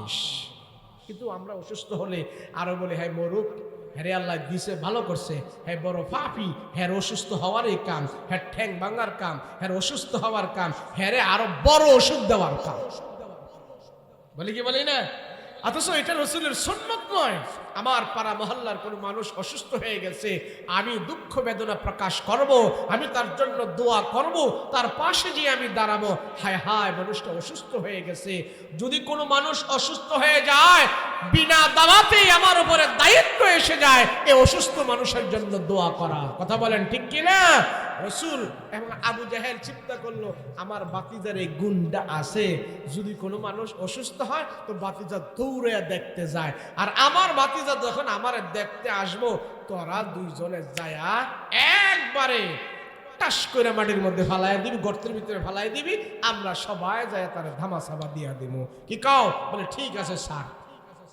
এই কথা বলে আবু জাহেল বাড়িতে যায় সাদার মুড়ি দিয়ে শুয়ে রয়েছে, আর তারা যায় বলতেছে, মোহাম্মদ, ও মোহাম্মদ, ইয়া মোহাম্মদ, তোমার চাচা, বংশের চাচা, আহুন চাচা না, আবু জাহেল নবীজির আহুন চাচা ছিল না, এটা বংশীয় চাচা ছিল। তোমার চাচা অসুস্থ, অনেক অসুস্থ, গভীর অসুস্থ। তুমি জানো না? বলে না, আমি তো জানি না। বলে আমাদেরকে বলছে, হ্যাঁ তুমি যাও না, তোমার চাচাকে একটু দেখে আসো। রসুলে পাক সাল্লাল্লাহু আলাইহি ওয়াসাল্লাম মনে মনে ভাবছে, আমার চাচা এখন অসুস্থ, আর এই অসুস্থতার ভিতরে যে যদি আমার চাচার পাশে আমি দাঁড়াই, আর চাচার মনটা একটু নরম থাকবে, ওনাকে যদি বলি কালেমাটা পড়ার জন্য, হয়তো এই অসুস্থতার ভিতর থেকে আমার চাচা কালেমাটা পড়ে সে মুসলমান হয়েও যেতে পারে। কথা বলেন ঠিক কিনা? রসুল এই মনোভাব নিয়ে ঘর থেকে বের হয়েছে, আর এই দুই লোক আসতেছে আসতেছে আসতেছে, আর তারা দেখতেছে গর্তের কাছে কখন আসবে আর তারে ফালাই দিবে। কিন্তু গর্তের কাছাকাছি যখন রসুল আসছে, আল্লাহ পাক জিবরাইল আমিনের মাধ্যমে জানাই দিয়েছেন, ইয়া রাসূলুল্লাহ, আর সামনে যায়েন না, নবীজি সামনে বিপদ। বলে সামনে বিপদ আপনি যায়েন না, আপনার চাচা অসুস্থ নয়, আপনাকে মেরে ফেলার ষড়যন্ত্র করেছে। আপনি গো ব্যাক, আপনি চলে যান, আপনি আবার আপনার ঘরে চলে যান। ষড়যন্ত্র করছে, অসুস্থ নয়, অসুস্থর ভান ধরেছে আপনাকে মেরে ফেলার জন্য। সামনে বিশাল বড় গর্ত, রাসূল আপনি আবার পিছনে চলে যান। নবীজি চিন্তা করলো, হায় হায় রে, আমার চাচা এটা বুড়া বয়সও ভালো হইব না, এত বড় ষড়যন্ত্র আমার বিরুদ্ধে, আমার জন্য এত বড় ষড়যন্ত্র, হায় হায়। তো রসুল যখন চলে যাইতেছে, এই দুই লোক তো দৌড়ে আবু জাহেলের কাছে আসছে। হ্যাঁ, চাদর মুড়ি দিয়ে শুয়ে থাকলে হইব না, গর্তের কাছাকাছি এসে চলে যাইতেছে। উঠেন! আবু জাহেল, হায় হায়, আমার সব ষড়যন্ত্র শেষ হয়ে গেছে। চাদর টাদর সব ফালাই দিয়া আবু জাহেল আসছে। হ্যাঁ, আইসা দেখতেছে নবীজি চলে যাইতেছে। তো ঘরের ভিতর থেকে আবু জাহেল যখন দৌড়ে আইছে, আয়া গর্তের কাছে ডাকতেছে, ইয়া মুহাম্মদ, ইয়া মুহাম্মদ, তাও তাও, যাও না, দাঁড়াও। দূরে যদি কারোর এমনি ডাক দেয়, দেখবেন এই রাস্তায় অনেকজন রাস্তার ওই ঘর থেকে ডাকে, এদিকে এদিকে, তো উপরে ছায়া থাকে, ডাকতে ডাকতে হ্যাঁ নিজে রিক্সার তলে হইয়া যায়। দূরে যদি কারোর ডাকে, তো কাছে কি আছে এগুলো কিন্তু দেখা যায় না। কথা বলেন ঠিক কিনা? তো ডাকতেছে, তাল, ইয়া মুহাম্মদ, আরে আসো। তো ডাকতে ডাকতে আবু জাহেল নিজে টিরমির করে গর্তের ভিতরে হইয়া গেছে। সিরাতের কিতাব, ইতিহাসের বর্ণনা, এখন গর্তের ভিতর যে পড়ে গেছে, দুই পুরুষ সমান গর্ত, দুই পুরুষ সমান গর্তের ভিতরে আবু জাহেল পড়ে। হায় হায়, হায় হায়, আমার হইল কি, আরে হইল কি, হায় হায়, আরে শয়তান আমারে গর্তের ভিতরে ফালাই দিছে রে। শয়তান গর্তে ফালাইছে নাকি শয়তান গর্তের ভিতরে পড়ছে? শয়তানই তো গর্তের ভিতরে পড়ছে। এখন গর্তের ভিতরে ফিরে তো আবু জাহেল কান্না ফান্না শুরু করছে, কেমনে উঠবো? কেন নেতা এখন বিপদে পড়ছে, কর্মী কিন্তু কাছে নাই। কথা বলেন ঠিক কিনা? নেতা জেলখানায় হামায় গেছে, কর্মীরা নাই। কেন নেতাও সিটিং বাস, কর্মীও সিটিং বাস, থাকবো কেমনে কাছে? আবু জাহেল গর্তের ভিতরে ফিরা কয়, আমার উঠা, আমারে উঠা। তো সবাই মিলা বিশাল বড় লম্বা রশি ছাড়ছে, রশি ছাড়ছে, কিন্তু এমন রশি ছাড়ছে, আবু জাহেল রশির ভিতরে হাত দেয়, পায় না, ধরতে চায়, ধরতে পারে না, ধরতে চায়, ধরতে পারে না, এই ধরে ফেলে ধরতে পারে না, আধ হাত বাকি থাকে, এক হাত বাকি থাকে, উঠতেই পারে না, ধরতেই পারে না। কেমনে উড়াবো? পরে আবু জাহেলকে আমার বুঝ হয়ে গেছে, আমার বাতিজায় যদি আইসা আমারে না উড়ায়, কোন শক্তি, এই পৃথিবীর কোন শক্তি আমারে গর্তের ভিতর থেকে উঠাইতে পারবে না। জানি তো যায়া বলছে আপনার চাচা গর্তের ভিতরে হইরা আপনার কথা বলতেছে, আপনি ছাড়া কেউ গর্তের ভিতর থেকে উঠাইতে পারবে না।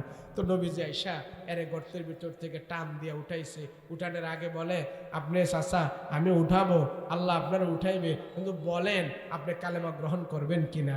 রাসূল পাক সাল্লাল্লাহু আলাইহি সাল্লাম এই কথা বলছে। আবু জাহেলকে এটা কি কম লাগবো, তুমি উঠাইয়া দেখো না কেমনে কালেমা পড়া লাগবে। যারা হাত দিছে কয় ধরো, বাতিজা এতক্ষণ এত বড় রশি দিয়ে আমার কেউ উড়াইতে পারে নাই, তুমি হাত দিছো, হাতে আমি কেমনে ধরবো? ধরেন। আল্লাহ পাক আবু জাহেলের হাতটা আমার রসুলের হাতের মধ্যে লাগাই দিছে। রসুল এক টান দিয়ে আবু জাহেলকে গর্তের ভিতর থেকে উঠাই ফেলেছে। কেননা নবীর গায়ে 4000 পালোয়ানের শক্তি আল্লাহ পাক দান করেছিলেন। সুবহানাল্লাহ। আমার কথা হইল, এত শক্তি থাকার পরেও আমার রসুল মক্কার কাফিরের বিরুদ্ধে শক্তি ব্যবহার করে নাই।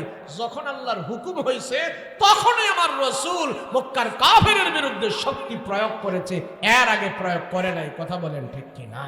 মেহনত করেছেন, দিলের পিছনে মেহনত করেছেন।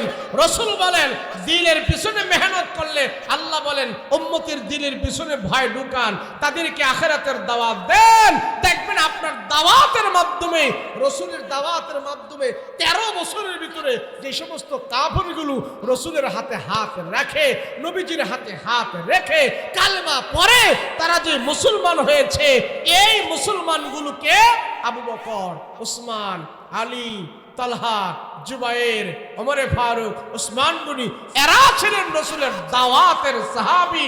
এরাই ছিলেন রসুলের দাওয়াত পেয়ে জবান থেকে কালেমা পড়ে মুসলমান হয়েছে। বিশ্ব সেরা সম্রাট তারা হয়েছে। তাম দুনিয়ার জন্য আবু বকর, উসমান, আলী, ওমর ফারুক রাদিয়াল্লাহু আনহু এরা পৃথিবীর জন্য মডেল হয়ে গিয়েছে। কথা বলেন ঠিক কিনা? দাওয়াত দিয়ে তাদেরকে মুসলমান বানিয়েছেন। আপনি হিসাব করে দেখেন তো, পৃথিবীর বুকে কিয়ামতের আগ পর্যন্ত একজন ওসমান কি দুনিয়াতে আসবে? কথা বলেন আসবে? একজন ওমরে ফারুক কি পৃথিবীতে আর কেউ তৈরি করতে পারবে? একজন আবু বকর तमाम পৃথিবীর বুকে কোনো মানুষ, কোনো গোষ্ঠী, কোনো জাতি, কোনো শ্রেণী, কোনো শিক্ষাঙ্গন কেউ একজন আবু বকর তৈরি করতে পারবে না। কথা বলেন ঠিক কিনা? কেউ একজন ওমর তৈরি করতে পারবে না, আজ পর্যন্ত পারে নাই, কিয়ামতের আগ পর্যন্ত পারবে না। কথা বলেন ঠিক কিনা?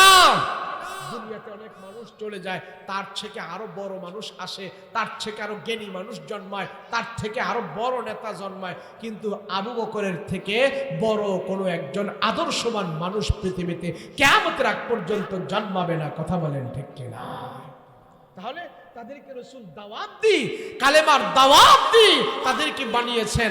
আমরাও যদি আমাদের সমাজে আমার সন্তানকে, আমার ছেলেকে, আমার মেয়েকে আমি যদি কোরআন শিখাই, আমি যদি তারে আল্লাহর পথে পরিচালনা করি, তাকে যদি জাহান্নাম থেকে বাঁচাই, তাকে যদি আমি হারাম থেকে বাঁচাই, তারে যদি আমি অশালীন থেকে বাঁচাই, তারে যদি আমি দাওয়াত দিতে থাকি, আরে বাহিরে দেওয়ার দরকার নাই, আমার ঘরের লোক তো নষ্ট হয়ে গেছে, আমার ছেলে তো গান দেখায়, আমার ছেলে তো জিনা করে, আমার মেয়ে তো বেপরদায় চলে, আমার মেয়ে তো কোরআন জানে না, আমার ছেলে তো কোরআন জানে না, আমার ছেলে নামাজ পড়ে না, এদেরকে যদি আমি দাওয়াত দিয়ে দিনের কথা বলি, তাইলে আমার হক আমি আদায় করেছি। না হয় আমি হক যদি আদায় না করি, সন্তানের জন্য আল্লাহর কাছে জবাবদিহি করতে হবে। রাজি আছেন ইনশাআল্লাহ? দাওয়াত দিবেন? রাজি আছেন? দাওয়াত দিবেন তো কারে? বাহিরে না, আমার বউরে দাওয়াত দিব, সন্তানকে দাওয়াত দিব, মেয়েকে দাওয়াত দিব, ছেলেকে দাওয়াত দিব। কি দিব? ইয়া বুনাইয়া কিমিস সালাহ, নামাজ আদায় করো, আল্লাহর হুকুম মানো, কোরআন তেলাওয়াত করো, নেশা করো না, বিপদে চলো না, হারামের পথে যেও না। যদিও আমার কথা না শোনে, তারপরও আমি বাবা এই কথাগুলো সন্তানকে বলার দায়িত্ব আমার দায়িত্ব। আমার চোখের সামনে যদি আমার ছেলে আগুনে হাত দিয়ে আমি ফিরাই নেব, আমার চোখের সামনে আমার ছোট বাচ্চাটা গাড়ির নিচে পড়তেছে, আমি ফিরাই নিব, আমি ফিরাই নিব। আমার চোখের সামনে আমার সন্তান অ্যাক্সিডেন্ট হতে আমি দেব না। আমার চোখের সামনে আমার সন্তান জাহান্নামের আগুনে যাচ্ছে, আমার সন্তান আমার চোখের সামনে আল্লাহর নাফরমান হয়ে যাচ্ছে, সেই ব্যাপারে আমার কোনো টেনশন নাই, আমার কোনো ভ্রুক্ষেপ নাই। কথা বলেন ঠিক কিনা? কথা বলেন। সন্তানকে জাহান্নামের আগুন থেকে বাঁচাইতে হলে তারে কোরআন শিখাইতে হবে, তারে নামাজ শিখাইতে হবে, ওযু শিখাইতে হবে, গোসল শিখাইতে হবে। মা বাবার শিক্ষার দ্বারা সন্তান পিওর হয়, শিক্ষাঙ্গনের দ্বারা, কাগজের শিক্ষার দ্বারা, কলমের শিক্ষার দ্বারা, শিক্ষাঙ্গনের শিক্ষার দ্বারা সন্তান প্রকৃত মানুষ হতে পারে না। প্রকৃত মানুষ হয় বাবা মার কাছ থেকে। কথা বলেন ঠিক কিনা? বায়েজিদ বোস্তামি কোন কলেজে পড়াশোনা করছে? বায়েজিদ বোস্তামি কোন শিক্ষাঙ্গনে পড়ছে? কোন মাদ্রাসায় পড়ছে? কোন ভার্সিটিতে পড়েছে? কোন ভার্সিটিতে পড়ে নাই, কোন শিক্ষাঙ্গনে পড়ে নাই। মায়ের কোলের বিশ্ববিদ্যালয়ে পড়াশোনা করে বায়েজিদ বোস্তামি আল্লাহর ওলি হয়ে গিয়েছে। কথা বলেন ঠিক কিনা? আল্লাহ আমাদের সবাইকে আমল করার তৌফিক দান করেন। সকলে বলুন আল্লাহুম্মা আমিন। আমরা যা কিছু শুনলাম এবং বললাম, আল্লাহ যেন আমাদেরকে এই কথার উপরে আমল করার তৌফিক দান করে। আল্লাহ আমাদেরকে যেন, আমাদের সন্তানদেরকে যেন মাদ্রাসায় আমরা রাখতে পারি, আমাদের সন্তানকে যেন কোরআন শিখাইতে পারি। শোনেন, কোরআন শিখাইলে, মাদ্রাসায় পড়াইলে অনেকে বলে, হ্যাঁ নিজে খাইব কি, আমগুরি খাওয়াইব কি হুজুর? মাদ্রাসায় পড়ে হ্যাঁ নিজেই খাইব কি, আমগুরি খাওয়াইব কি? এই কথা ভেবে অনেক গার্জিয়ান, অনেক অভিভাবক সন্তানকে ইংরেজি শিখায়, কলেজে পাঠায়, ভার্সিটিতে পাঠায়, দেশের পড়াশোনা শেষ করে বিদেশেও পাঠায়। পাঠায় কি পাঠায় না? পাঠায় না?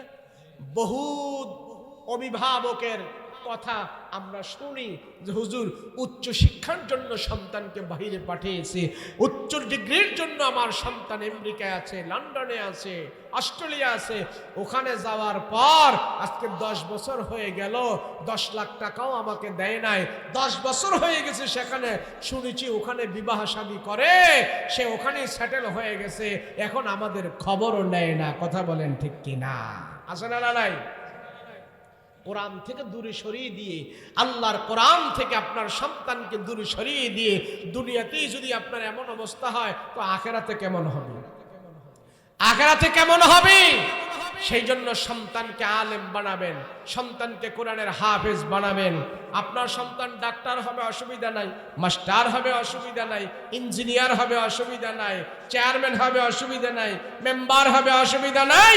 যদি মেম্বার সাহেব কোরআনের তেলাওয়াত শুদ্ধ করে পড়তে পারে, যদি মেম্বার সাহেব নামাজটা শুদ্ধ করে পড়তে পারে, যদি চেয়ারম্যান সাহেব শুদ্ধ করে নামাজ পড়তে পারে, শুদ্ধ করে কোরআন তেলাওয়াত করতে পারে, শুদ্ধ করে সে নামাজ পড়ে, শুদ্ধ করে সে ওযু করে, এই চেয়ারম্যান একটু হলেও অন্য চেয়ারম্যান থেকে ব্যতিক্রম হবে। কথা বলেন ঠিক কিনা? কিন্তু নাই এগুলা। আমার সন্তানকে আমি উচ্চ শিক্ষার জন্য কোরআন থেকে দূরে সরিয়ে দিয়েছি, এজন্য উচ্চ শিক্ষা নিয়ে শিক্ষা যত বেশি নিছে অত বড় চোর হিসাবে সাব্যস্ত হয়েছে। নামাজ নাই তো, কোরআন নাই তো, মসজিদে যায় নাই, আলেম ওলামাদের সুহবত পায় নাই। সেজন্য সন্তানকে কোরআন শিখাবো তো ইনশাআল্লাহ। কথা বলেন, শিখাবো তো ইনশাআল্লাহ। আল্লাহ আমাদের তৌফিক দান করেন। সকলে বলুন আল্লাহুম্মা আমিন। আমরা যা কিছু শুনলাম এবং বললাম, আল্লাহ পাক আমাদেরকে আমল করার তৌফিক দান করেন। আসসালামু আলাইকুম ওয়া রাহমাতুল্লাহি ওয়া বারাকাতুহু। নামাজ